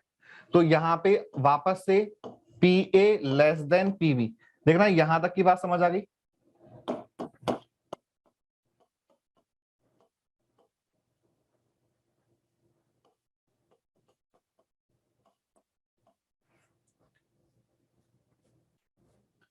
PA is less than PB, तो point P is near with point A। और अब हमने कहा कि सिंस डिवीजन एक्सटर्नल डिवीजन है, तो पॉइंट P A और B के बीच में तो लाई करेगा नहीं, A के लेफ्ट में या B के राइट में लाई करेगा। तो हमने कहा A के लेफ्ट में कुछ ऐसे डॉट करके लाइन बना ली, B के राइट में कुछ डॉट करके लाइन बना ली, बट हमने बोला है कि पॉइंट P A के पास है, तो इसका मतलब कि पॉइंट P यहाँ पे लाई करेगा, यानी कि A के लेफ्ट में लाई करेगा। तो यहां से हम डिसाइड कर सकते हैं नंबर्स के अकॉर्डिंग कि पॉइंट P और पॉइंट A जो है, सॉरी पॉइंट P जो है वो पॉइंट A और B के रेस्पेक्ट में उनके कौन सी साइड में लाई करेगा। So if it's been external, how is it closer to A? तुम्हारा ऑडियो प्रॉपर नहीं है, वापस से बोलना। So can you explain external में how is it closer to A? जो बोर्ड पे लिखा है PA upon PB is equal to 5/7, ये चीज क्लियर है? Yes, sir. तो PA upon PB is equal to 5/7 का meaning PA is less than PB हो गया. Yes, sir.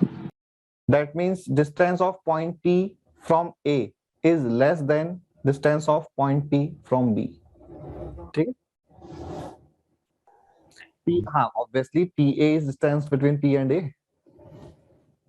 कैसे कैसे डाउट पूछ रहे हो तुम? सर हाँ, सर ये PA लेस देन P आपने बोला था ना कि नेगेटिव होना चाहिए, मतलब एक्सटर्नली है तो नेगेटिव होना चाहिए रेशियो, तो अपन जब डिवाइड करते हैं मतलब तो उसको पॉजिटिव लिखते हैं क्या? तुम जो बोल रहे हो उससे पहले मैं वापस एक चीज बोल देता हूँ कि जब भी रेशियो एक्सटर्नल है तो हम मैथमेटिकल रेशियो को नेगेटिव यूज करेंगे. मैथमेटिकल जब हम फॉर्मूला अप्लाई कर रहे हैं तो रेशियो को नेगेटिव करके यूज में लेंगे. लेकिन जो ज्योमेट्रिकल मीनिंग हमने लिया है वो तो PA और PB डिस्टेंसेस का लिया है. तुम लोगों को मैथमेटिकल और ज्योमेट्रिकल इन दोनों चीजों को बिल्कुल अलग अलग रखना है.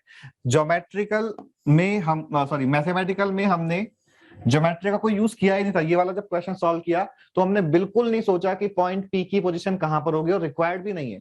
कभी भी एग्जाम में यूज भी नहीं आएगा इस चीज का अगर ऐसा कोई क्वेश्चन है कि पॉइंट P की जो पोजीशन है वो A के लेफ्ट राइट कहां पे होगी, अगर क्वेश्चन है सिंपली कोऑर्डिनेट पूछे. तो मैथमेटिकल अगर हम सॉल्व कर रहे हैं तब तो हमने बस रेशियो को नेगेटिव यूज कर लिया. अगर कोई क्वेश्चन ऐसा बना दिया जाए जिसमें क्वेश्चन ये ज्योमेट्रिकल इंटरप्रिटेशन पूछ रहा है, क्वेश्चन बोल रहा है कि point P is on left side of A और point P is on right side of B, तो उसके लिए हमने कहा कि अब हम ऑल्दो रेशियो एक्सटर्नल है लेकिन डिस्टेंसेस के रेशियो को तो पॉजिटिव यूज करेंगे.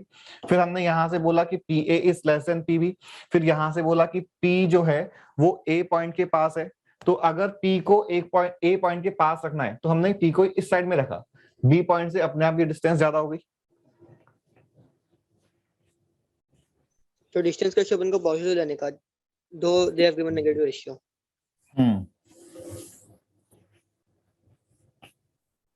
यहाँ पे हम डिस्टेंसेस को पॉजिटिव लेंगे. तो यहाँ तक सारा सब लोगों ने नोट कर लिया होगा. नेक्स्ट क्वेश्चन जो अभी हर्षल ने पूछा भी था है कि अगर रिवर्स क्वेश्चन गिवन है तो सॉल्व कैसे करेंगे. Can you show the previous slide once I had network issues? Previous slide कुछ नहीं, वो तो मैंने भी समझाया था, बस वो नोट नहीं करना है अपन को. अच्छा क्वेश्चन दिखा दीजिए ना फिर प्रीवियस क्वेश्चन फिर.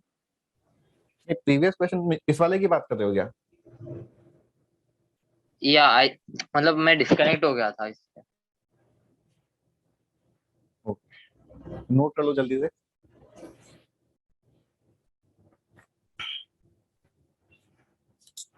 ये sir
Sir, sir, can you explain like how can a ratio be negative ever?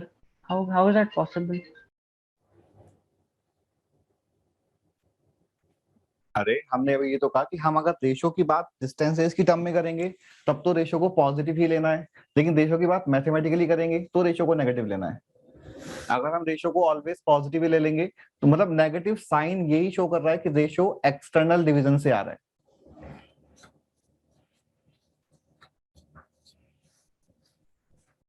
नहीं सर, क्योंकि 9th-10th में हमने पढ़ा था ना कि कोई भी रेशियो नेगेटिव हो ही नहीं सकता, हमेशा पॉजिटिव रहता है। बिल्कुल नहीं पढ़ा था, 9th में ये पढ़ा था कि कोई भी दो डिस्टेंसेस का रेशियो नेगेटिव नहीं हो सकता।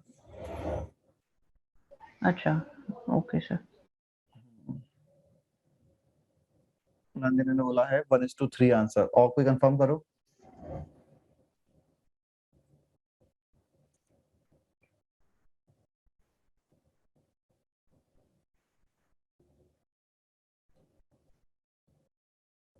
One two three, okay.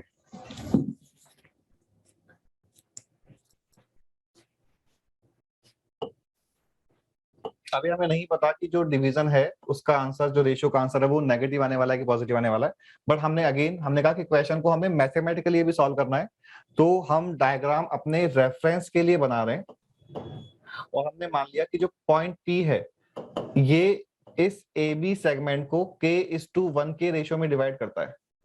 बजाय M:n लेने के हम K:1 ले रहे हैं, बिकॉज M और N दो अननोन हो जाएंगे, जबकि K में सिर्फ एक ही अननोन है K, तो कम इक्वेशंस कम वेरिएबल में काम चल जाएगा अपना। This point is 1, -4 and this point is 5, 24 and given point is 2, 3। अब अगेन सेक्शन फॉर्मूला यूज किया, तो हमने कहा कि P पॉइंट क्वेश्चन है तो 2, 3 बता रखा है, और हम जब सेक्शन फॉर्मूला से फाइंड करेंगे P पॉइंट, तो ये बन जाएगा 1 × 1 प्लस K × 5 अपॉन K+1, ऐसे ही 1 × -4 प्लस K × 24 अपॉन K+1। अब दोनों साइड के या तो x कोऑर्डिनेट या y कोऑर्डिनेट को हम कंपेयर कर लेंगे, तो दोनों साइड के x कोऑर्डिनेट को कंपेयर किया तो ये हो जाएगा 2 = 1 + 5K upon K+1, cross multiply किया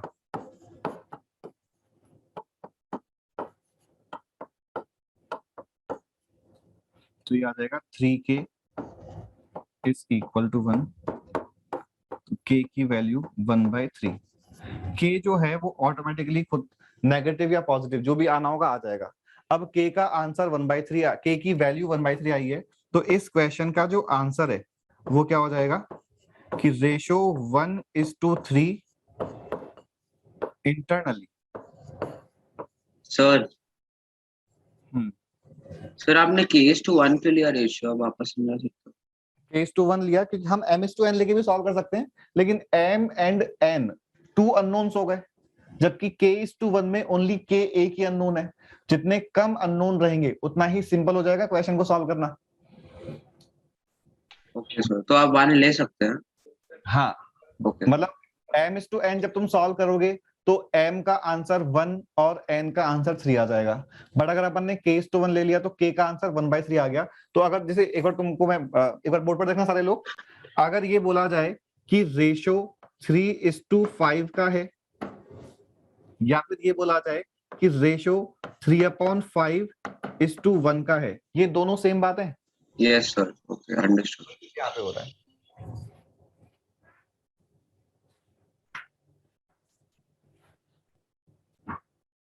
सर आप एक बार M:n करके दिखा सकते हो, वो वाला कैसे करना होगा?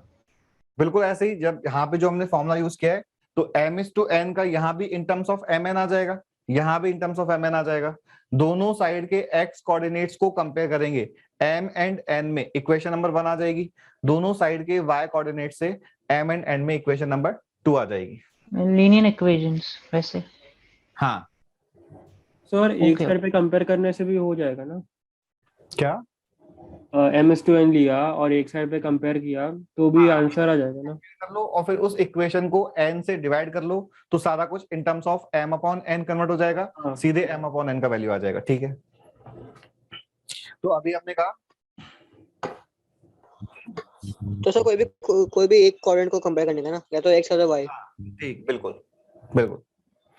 तो सबसे पहले हमने रेशियो को K:1 ले लिया, सेक्शन फॉर्मूला अप्लाई किया, फिर हमने अभी आइदर x और y कोई से भी एक कोऑर्डिनेट को कंपेयर करके k की वैल्यू फाइंड कर ली। अभी सिंस k की वैल्यू पॉजिटिव आ रही है तो हमारा आंसर 1:3 रेशियो इंटरनली डिवीजन आ गया।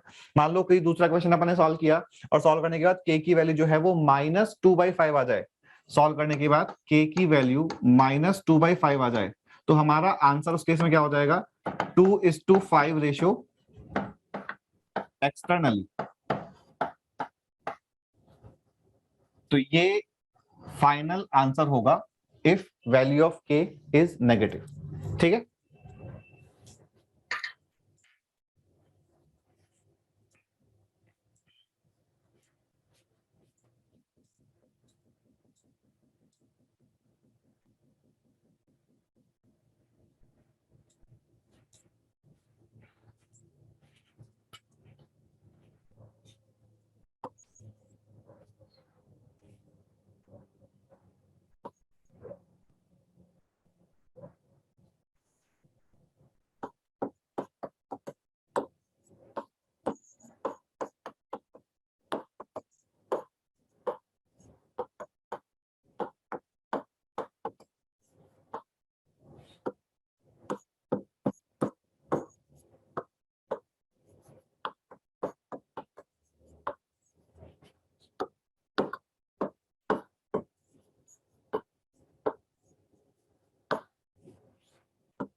सर एक डाउट था सर, जब हम p को बाहर लिखते हैं then we write a ratio direct 3:4, लेकिन जब p को मैं इंटरनली शिफ्ट करता हूँ तो रेशियो नेगेटिव हो जाता है। उसका रीजन क्या होगा, like why is it negative, क्यों हो रहा है?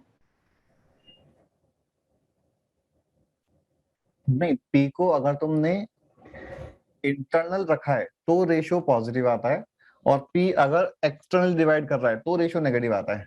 नहीं, एक्सटर्नल दिया गया होता है तो हम 3:4 लिखते हैं जब हम p को ज्योमेट्रिकली बाहर दिखाते हैं। फिर जब हम p को अंदर की तरफ शिफ्ट करते हैं तो हम लिख देते हैं ना -3:4। ना, बिल्कुल भी नहीं। नहीं,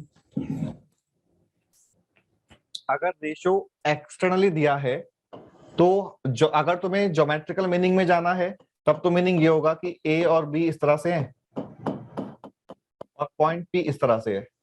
अभी point p A B segment को जो डिवाइड कर रहा है वो एक्सटर्नली डिवाइड कर रहा है, लेकिन इन दैट केस अगर मान लो ये बोल दिया जाए कि रेशियो जो है PA/PB ये रेशियो 5/2 का है, तो क्वेश्चन स्टेटमेंट ये बोलेगा कि point P is dividing line segment joining A and B in 5:2 ratio externally. Question तो ये बोलेगा, लेकिन इस ये तो हो गया ज्योमेट्रिकल पार्ट।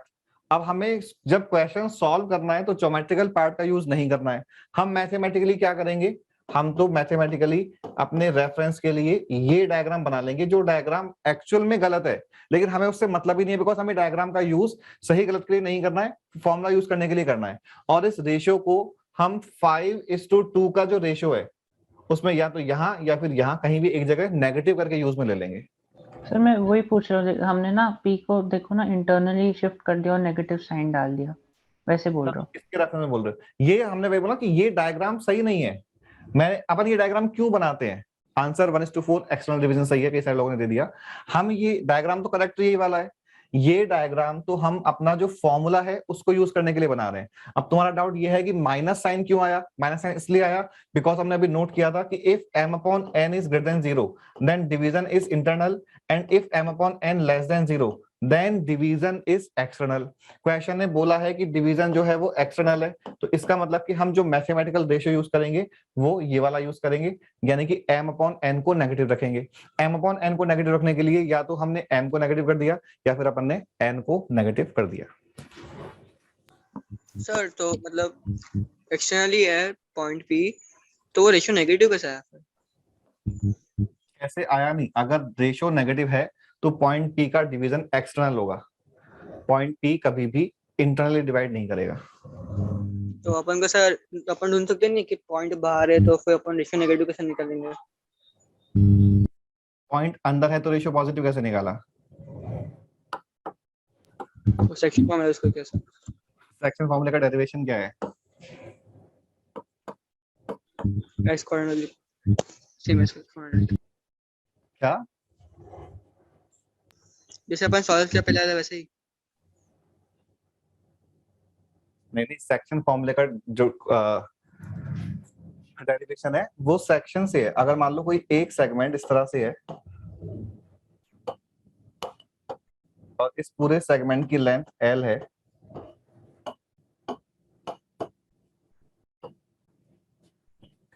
तो फिर ये बताना कि AB सेगमेंट की लेंथ कितनी हो जाएगी।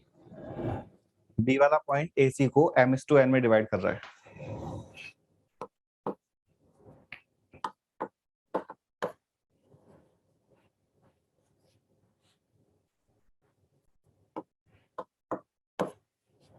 बोलो AB सेगमेंट की लेंथ क्या हो जाएगी? एम के नहीं, इन टर्म्स ऑफ L आएगी ना length. L divide by M N.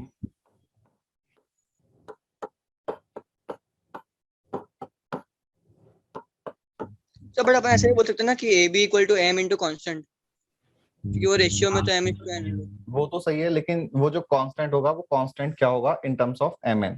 तो यहाँ पे AB सेगमेंट की लेंथ हो जाएगी m upon m plus n times L। ठीक है, AB सेगमेंट जो है वो टोटल L लेंथ का m upon m plus n fraction है। तो L लेंथ को हमने m upon m plus n से डिवाइड कर दिया। अब इस चीज को हम अगर रिवर्स देख लें कि अगर हमने अब मतलब ये चीज अपने सिलेबस में काम की नहीं है, मैं भी सिर्फ ये एक्सप्लेन कर रहा हूं कि जो एक्सटर्नल डिवीजन है उसमें माइनस साइन क्यों आता है। ठीक है, अब हमने क्या किया कि AB सेगमेंट की लेंथ को कुछ कैपिटल L बोल दिया, AB सेगमेंट की जो लेंथ है उसको कैपिटल L बोल दिया। तो जब यहां से कैपिटल स्मॉल l की वैल्यू फाइंड करेंगे तो ये क्या आ जाएगा?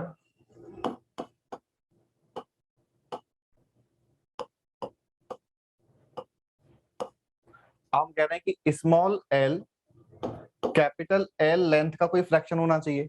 इसको हमने ऐसे लिखा,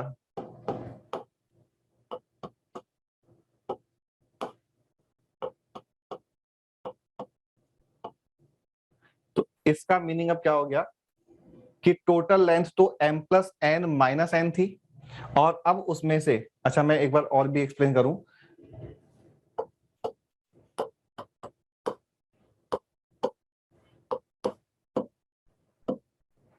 इस वाले डायग्राम में AB लेंथ जो है वो तो m upon m plus m into L है।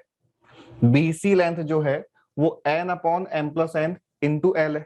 ये तो हो गई इस डायग्राम के लिए। जब डिवीजन B का इंटरनल डिवीजन था तो हमने ये वाला फॉर्मूला यूज कर लिया था। लेकिन अब हम रिवर्स कर रहे हैं क्वेश्चन को। हम क्या कर रहे हैं कि मान लो AB सेगमेंट की लेंथ गिवन है कैपिटल L, और हमें C के लिए फाइंड करना है कि C किस रेशो में AB सेगमेंट को डिवाइड कर रहा है। तो हमने क्या किया, AB सेगमेंट की लेंथ को कैपिटल L लिखा, इन दोनों को इक्वेट किया, तो यहां से स्मॉल n की वैल्यू, स्मॉल l की value m upon n times upon m plus n upon m times capital L आ गई। ठीक है, इस वाले नंबर को ऐसे लिखा। अब हम जब इसको और इसको कंपेयर करेंगे तो हम क्या बोल रहे हैं कि पूरा की पूरा फ्रैक्शन जो है, पूरा की पूरा जो यहां से यहां तक का पोर्शन है वो तो m प्लस n है, और जो न्यूमरेटर है वो m है। इसका मतलब कि रेशो m अपॉन n का हो रहा है। तो इन दिस केस रेशो किसका हो जाएगा, m plus n is to minus n का, बिकॉज यहाँ पे जो नंबर आ रहा है वो माइनस n आ रहा है, यहाँ पे जो नंबर आ रहा है वो m प्लस n आ रहा है। तो जैसे in this case fraction m upon n का था, तो in this case fraction m plus n is to minus n का हो जाएगा।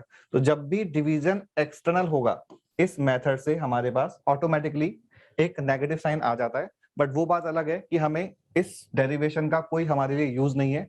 हम तो बस जैसे ये वाला जो क्वेश्चन है इसमें हमने सेक्शन फॉर्मूला यूज किया, और अभी सेक्शन फॉर्मूला यूज करने के बाद k की वैल्यू जो है वो नेगेटिव आ गई है। आंसर क्या बोला था सॉल्व करने के बाद -1:4, तो k जो है वो -1:4 आ गया। अब देखो जैसे इसने आंसर दिया है 212 करके जो भी है, इसने लिखा है आंसर -1/4 एक्सटर्नल, ये चीज गलत है। अब आंसर क्या होगा 1:4 एक्सटर्नल। हम माइनस साइन यूज करके नहीं बोलेंगे आंसर कभी भी, आंसर हमारा 1:4 एक्सटर्नल डिवीजन होगा, ठीक है। k की वैल्यू माइनस आ रही है,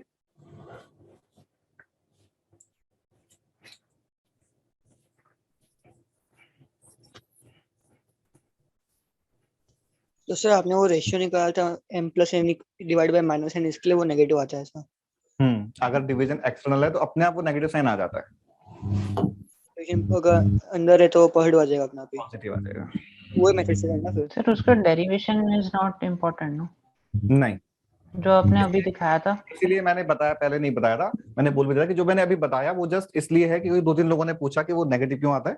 अदरवाइज अपने सिलेबस में डेरिवेशन इस चीज का डिस्टेंस फॉर्मूले और सेक्शन फॉर्मूले का डेरिवेशन कोई काम का नहीं है। वैसे तुम लोगों को आइडिया है क्या डिस्टेंस फॉर्मूला कैसे डिराइव होता है?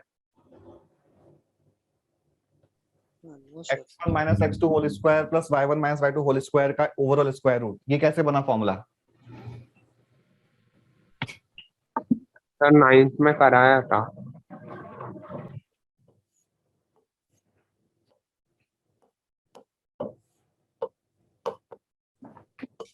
ये वाला पॉइंट मान लिया x1 y1 है और ये वाला पॉइंट x2 y2 है। तो अगर हम parallel to coordinate axis lines draw कर लें, इसको सी बोल दें, तो पॉइंट C का x का y कोऑर्डिनेट y1 होगा और पॉइंट C का x।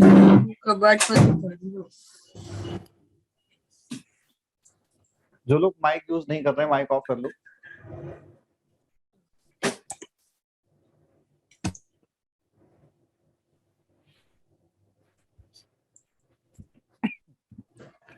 Point since this line is parallel to x axis, तो जो पॉइंट A का y कोऑर्डिनेट होगा वो ही इन सारे के सारे पॉइंट्स का y कोऑर्डिनेट हो जाएगा।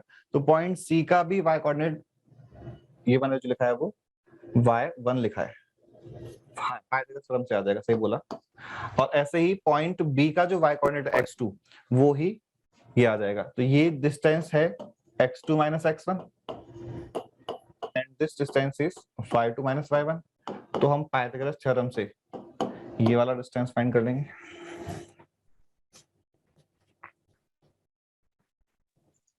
सर p इंटरनली डिवाइड करता है उसके लिए भी सेम डेरिवेशन है जैसे आपने नेगेटिव क्लिक किया।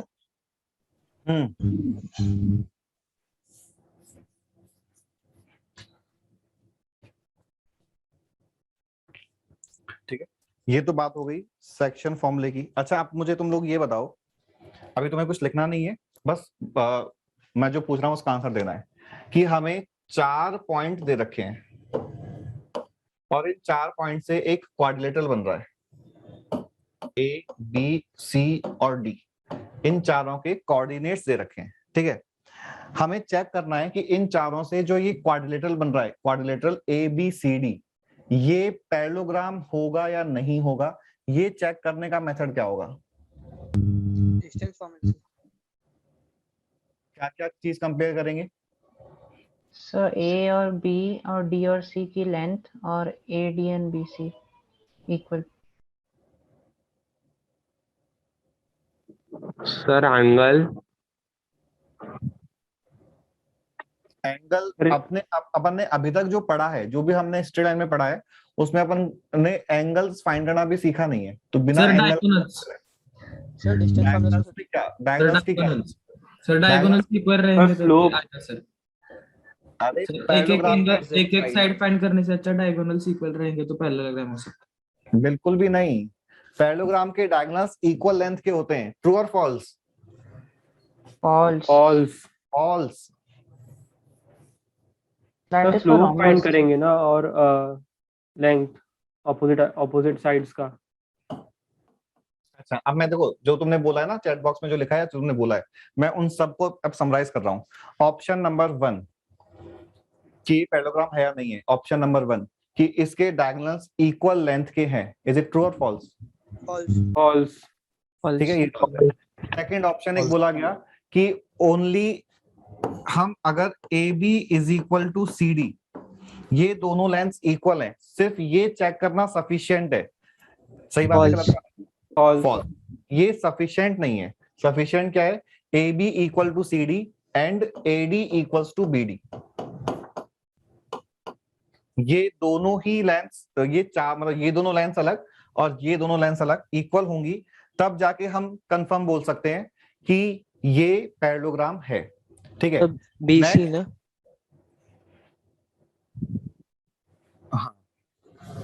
Sir, is it given that AC and AB are parallel? Sorry, AD and BC. हमने तो ये बोला था कि हमें 4 वर्टिसेस दे रखे हैं और हमें चेक करना है कि whether this quadrilateral is parallelogram और नॉट। गिवन नहीं है, चेक करना है। तो हमने क्या चेक किया?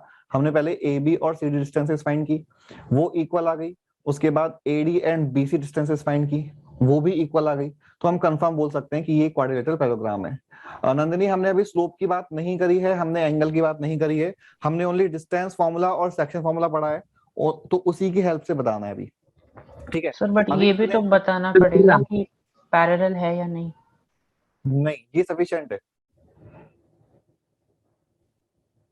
अगर हमने इन लेंथ्स को इक्वेट कर दिया, हम जो ए बी और सी डी और ए डी और बी सी, इनको बस इक्वल कर लिया, तो ये सफिशिएंट है पैरेललोग्राम बनने के लिए।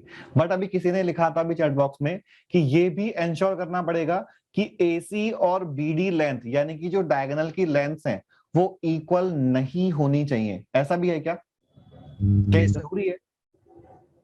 No sir.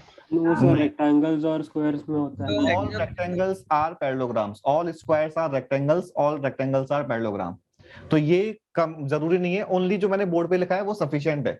ठीक है, अब इसका एक मेथड तो ये हो गया। सेकंड मेथड जो इससे शॉर्ट है, अगर किसी को समझ आ रहा है तो बताओ। मेथड 1 में हमने क्या क्या कैलकुलेशन करी? पहले ए बी डिस्टेंस फाइंड करी, सी डी डिस्टेंस फाइंड करी, ए डी डिस्टेंस फाइंड की और बी सी डिस्टेंस फाइंड की। 4 डिस्टेंसेस को हमने फाइंड किया और फिर हमने उनको कंपेयर किया। मेथड 2 क्या?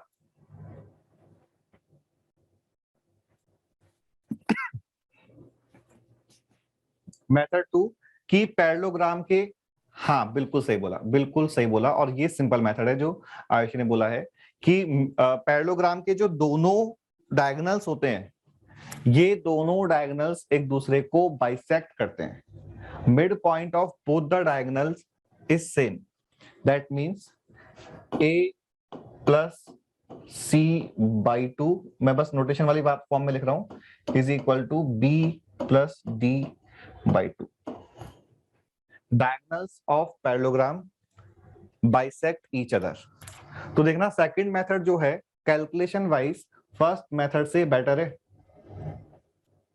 मिड पॉइंट फाइंड करना और डिस्टेंस फाइंड करना, इनमें मिड पॉइंट फाइंड करना ज्यादा सिंपल है।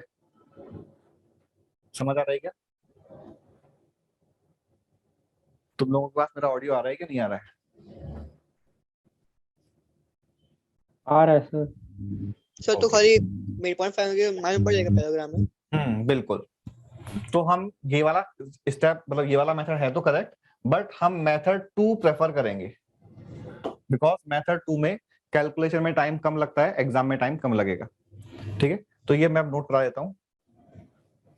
अच्छा चलो ऐसा करते हैं, नोट बाद में करेंगे, हैंड टू हैंड सारे केसेस डिस्कस कर लेते हैं। सारे केसेस का मतलब कि अभी हमने बोला कि अगर अपन को 4 पॉइंट्स दे रखे हैं, तो ये जो चारों पॉइंट्स हैं उनसे कोई जो क्वाड्रिलेटरल बन रहा है एबीसीडी इन ऑर्डर, ये क्वाड्रिलेटरल पैरेललोग्राम होगा या नहीं होगा, ये चेक करने के लिए हमने डायगोनल्स के मिड पॉइंट फाइंड करे, और अगर दोनों मिड पॉइंट सेम आ गए then that quadrilateral is parallelogram, otherwise नहीं है। ठीक है, नेक्स्ट क्वेश्चन कि हमने चलो अब ये तो श्योर कर लिया कि ये जो क्वाड्रिलेटरल पैरेललोग्राम है, हमने चेक कर लिया। नेक्स्ट क्वेश्चन है कि ये क्वाड्रिलेटरल जो पैरेललोग्राम है, क्या ये रेक्टेंगल है या नहीं है, ये हमें चेक करना है। अगेन ओनली डिस्टेंस और सेक्शन फॉर्मूले की हेल्प से, हम स्लोप का यूज नहीं करेंगे। तो ये पैरेललोग्राम रेक्टेंगल है या नहीं है, ये चीज कैसे चेक कर सकते हैं? डायगोनल्स इक्वल होंगे तो diagonals are अगर लेंथ ऑफ डायगोनल इक्वल हो गया दोनों का तो फिर वो पैरेललोग्राम रेक्टेंगल भी बन जाएगा। तो रेक्टेंगल के लिए कंडीशन क्या आई कि एक तो डायगोनल्स का मिड पॉइंट इक्वल होना चाहिए a+c/2, first condition. And second condition की जो डायगोनल की जो लेंथ है वो इक्वल होनी चाहिए। तो ऐसा करने से रेक्टेंगल बन जाएगा। ठीक है। थर्ड क्वेश्चन कि ये रेक्टेंगल अब स्क्वायर है या नहीं है, ये कैसे इंश्योर करेंगे? all points are equal. The adjacent sides equal है।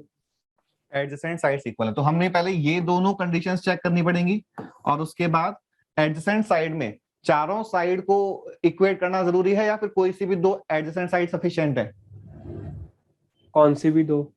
कोई से भी दो एडजेसेंट साइड सफिशिएंट है। तो यहाँ पे हम AB is equal to BC ये वाली कैलकुलेशन और करेंगे। मतलब कि हमें अब मैं क्या बोल रहा हूँ कि अगर हमें 4 रैंडम पॉइंट्स दे रखे हैं और क्वेश्चन बोल रहा है कि चेक करो कि ये क्वाड्रिलेटरल स्क्वायर है या नहीं है, तो स्टेप नंबर 1 पैरेललोग्राम चेक करेंगे। स्टेप नंबर 2 अगर पैरेललोग्राम आ गया तो रेक्टेंगल चेक करेंगे और रेक्टेंगल भी आ गया स्टेप नंबर 3 तो कोई सी भी दो एडजेसेंट साइड्स को इक्वल करेंगे। ये हो गया रेक्टेंगल वाले केस में क्वेश्चन।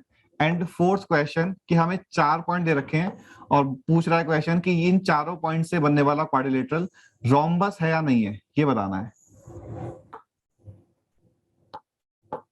तो बताओ पूरा मेथड।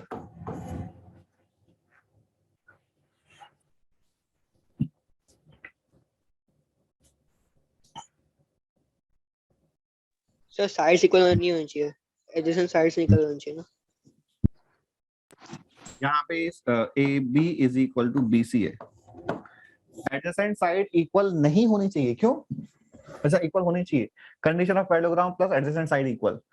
बिल्कुल सही बोला है, लेकिन आहान ये बताना Diagonals also सर डायगोनल्स नहीं होनी चाहिए। डायगोनल्स इक्वल हो सकते हैं, परपेंडिकुलर का यूज अपन नहीं कर सकते बिकॉज वहां पे एंगल लग जाता है। हाँ, मैं आहान से ये पूछ मतलब ये बताओ कि ये बिल्कुल सही था उसने जो बोला था कि हम पहले पैरेललोग्राम की कंडीशन चेक कर लेंगे, यानी कि A और C का mid point equal to B और D का मिड पॉइंट, फिर उसके बाद एडजेसेंट साइड्स को इक्वल कर लेंगे।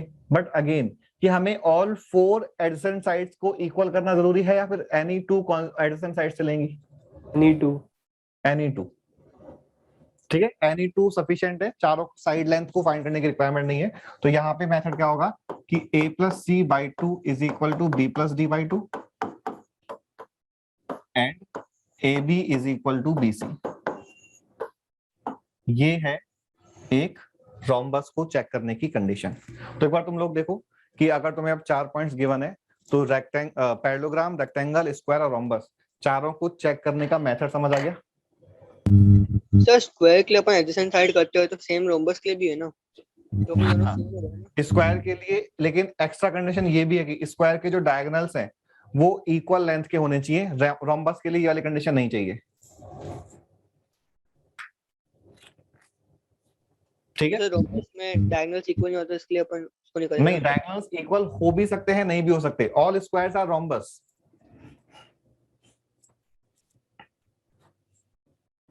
तो हम डायगोनल की लेंथ इक्वेट नहीं करेंगे बिकॉज नेसेसरी नहीं है कि डायगोनल्स इक्वल लेंथ के हों।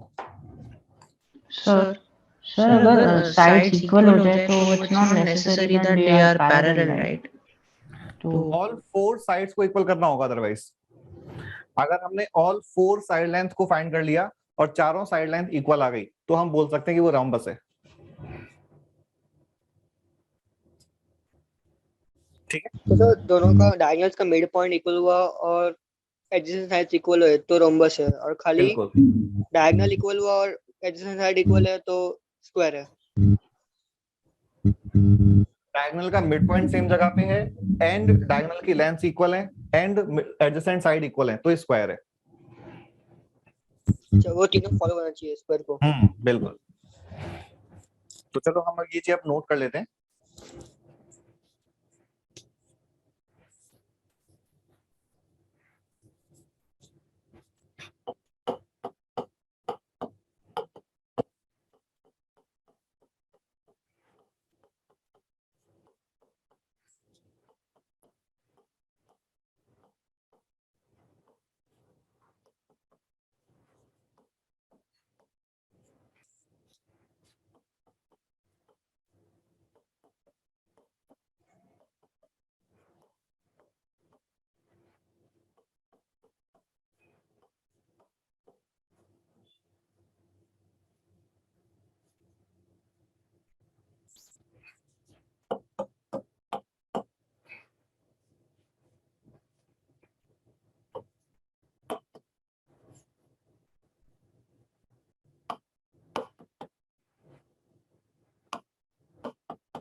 सर हम्म सर तो अगर रेक्टेंगल नहीं मिलता है पैरेललोग्राम से तो उसके बाद हम रोम्बस के लिए चेक करते हैं ना। Okay sir.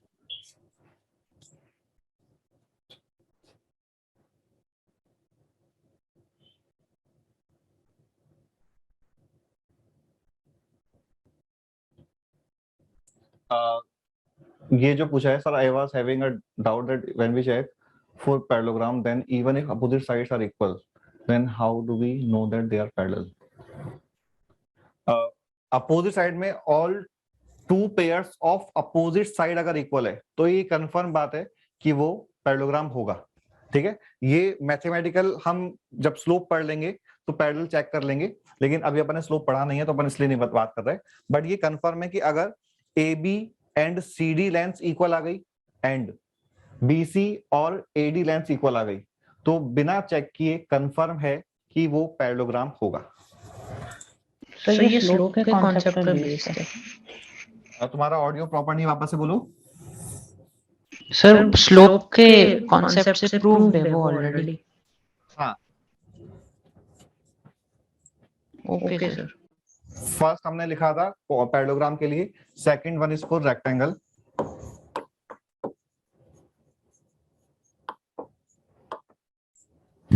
सर पैरेललोग्राम के लिए खाली एक ही अपन को एक ही पॉइंट ढूंढना होता है। हाँ, only one point is sufficient for parallelogram, and that quadrilateral will be rectangle. If that quadrilateral is rectangle, then first condition a plus c by 2 is equal to b plus d by 2, and second condition length AC is equal to length BD.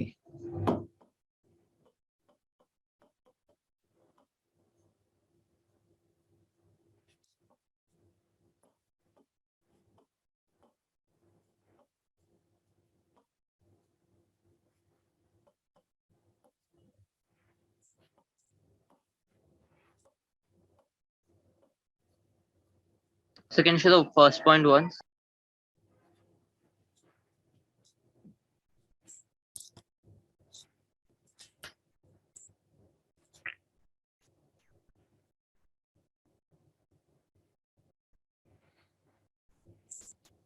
ठीक है, Yes, sir, done.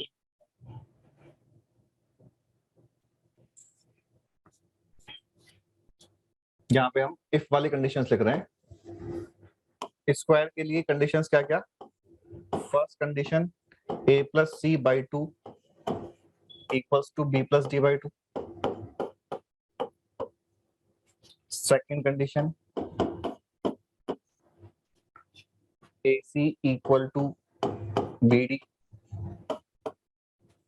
And third condition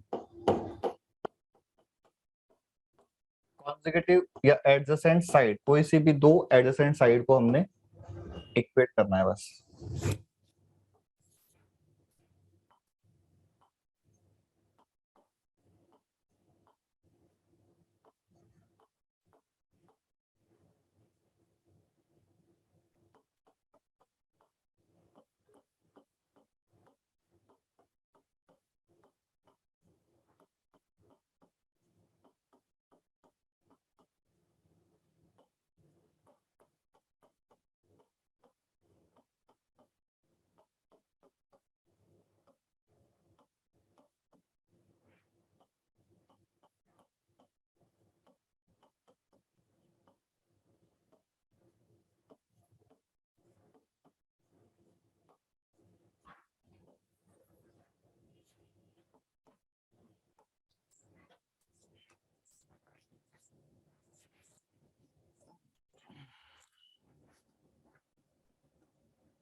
सो तो rectangle में खाली अपन को diagonal से deal करना है ना, डायगोनल्स का मिड पॉइंट और डायगोनल्स इक्वल होना चाहिए। बिल्कुल।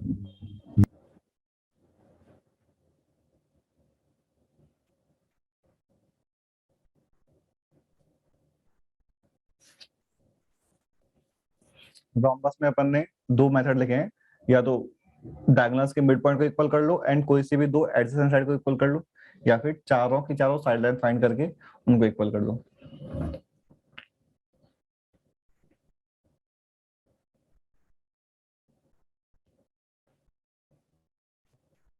ठीक है, तो चलो ऐसा करते हैं, आज का ये जो क्लास है आज यहाँ तक रखते हैं, बिकॉज अभी कुछ काम है। तो इसके बाद अपन नेक्स्ट क्लास, अपनी नेक्स्ट क्लास कब है पता है क्या? कल है कि डे आफ्टर टुमारो है? कल है सर। कल ही।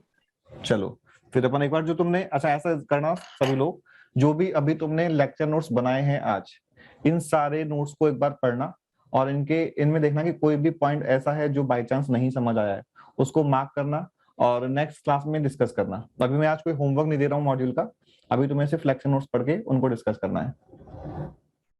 रिकॉर्डिंग तुम्हारा जो ऑफिशियल ग्रुप है उसी भी आ जाएगा लिंक रिकॉर्डिंग का। Sir, can you use the parallelogram notes again? Which one?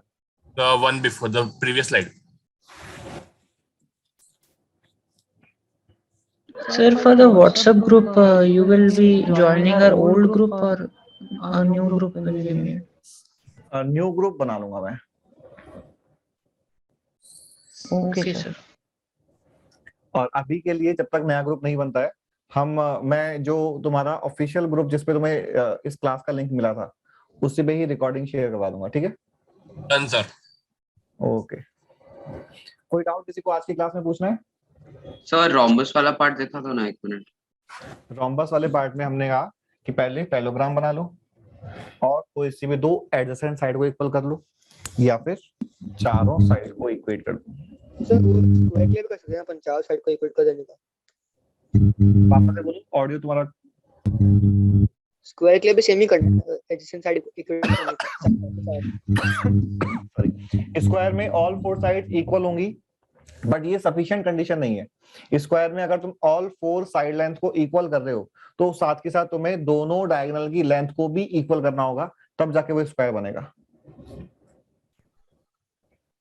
Yes sir. तो सर मतलब अपन को अगर स्क्वायर करने का है, अपन को मिड पॉइंट नीड होना है, तो वो चार इक्वल करना पड़ेगा और डायगोनल्स को इक्वल करना पड़ेगा। बिल्कुल बिल्कुल बिल्कुल। तो वो मिड पॉइंट को मतलब नहीं करे तो चलता है। मतलब वही है कि मिड पॉइंट का यूज, मतलब डिस्टेंस फॉर्मूले से सिंपल रहेगा ऑलवेज मिड पॉइंट को यूज करना, इसलिए मैंने सारे के सारे मेथड में मिड पॉइंट वाला पॉइंट यूज किया है। तो सर रोम्बस में अपन को मिड पॉइंट ढूंढना ही है कि वो तो ऑप्शन में है कि चारों साइड ढूंढ ले तो भी चलता है? नहीं, अब अगर ये तो मैंने कहा कि या तो ये मेथड है, अगर तुम ये मेथड नहीं लगा रहे हो, ये मेथड लगा रहे हो, तो यहाँ पे मिड पॉइंट का यूज करने की जरूरत ही नहीं है। सर, ये सारे मेथड्स में हम एक स्लोप वाला पॉइंट भी ऐड कर सकते हैं ना, ताकि बाद में पैरेलल हम वो मैं शुरू इसलिए कर कर रहा हूं, अभी हमने सिंस स्लोप नहीं पढ़ा है तो हो सकता है कई सारे लोगों को आइडिया भी नहीं हो स्लोप का, तो जब हम डिस्कस करेंगे स्लोप तो फिर वापस से इन पॉइंट्स को एक बार और डिस्कस कर लेंगे। Okay sir. सर आपने वो साइड रोम्बस के लिए इक्वल चाहिए, वो तो स्क्वायर के लिए भी होता है, तो फिर कैसे का खाली एक ही पॉइंट अपन तो ना बोल सकते हैं कि रोम्बस है। तुम्हारा ऑडियो बीच बीच में थोड़ा डिस्टर्ब हो रहा है सर। या आपने बोला रोम्बस के लिए कि all four sides are of equal length, वो एक ही मेथड से रोम्बस ढूंढ सकते हैं। स्क्वायर के लिए भी तो होता है, तो ऐसे ही खाली अपन तो ना बोल सकते हैं कि स्क्वायर के लिए वो रोम्बस है। नहीं, अगर जैसे ये बोला जाए if ABCD is a square then its all four sides are of equal length, this statement is correct, but अगर ये बोला जाए कि if a quadrilateral has all four sides of equal length then that quadrilateral is square, ये incorrect है। तो समझ आई क्या बात? ठीक है, तो सर फिर वो रोम्बस होगा ना, अगर ऐसा सेकंड हाँ, सेट फिर वो रोम्बस होगा, बिल्कुल वो रोम्बस होगा। And all rhombus need not to be square, all squares are rhombus. तो ऐसे बाद में फाइंड किया, वो 4 दिया हमको, बाद में फाइंड किया तो हमको डायगोनल सेम मिल रहा है, तो वो स्क्वायर बन जाएगा वो तो। बिल्कुल ठीक है, तो वो रोम्बस नहीं होगा ना फिर। नहीं स्क्वायर बन गया तो स्क्वायर तो रोम्बस होता ही है।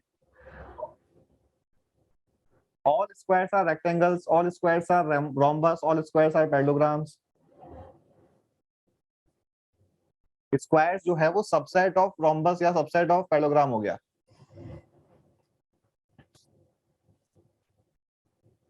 चलो मैं लिंक एंड कर रहा हूँ, बाय। Thank you sir.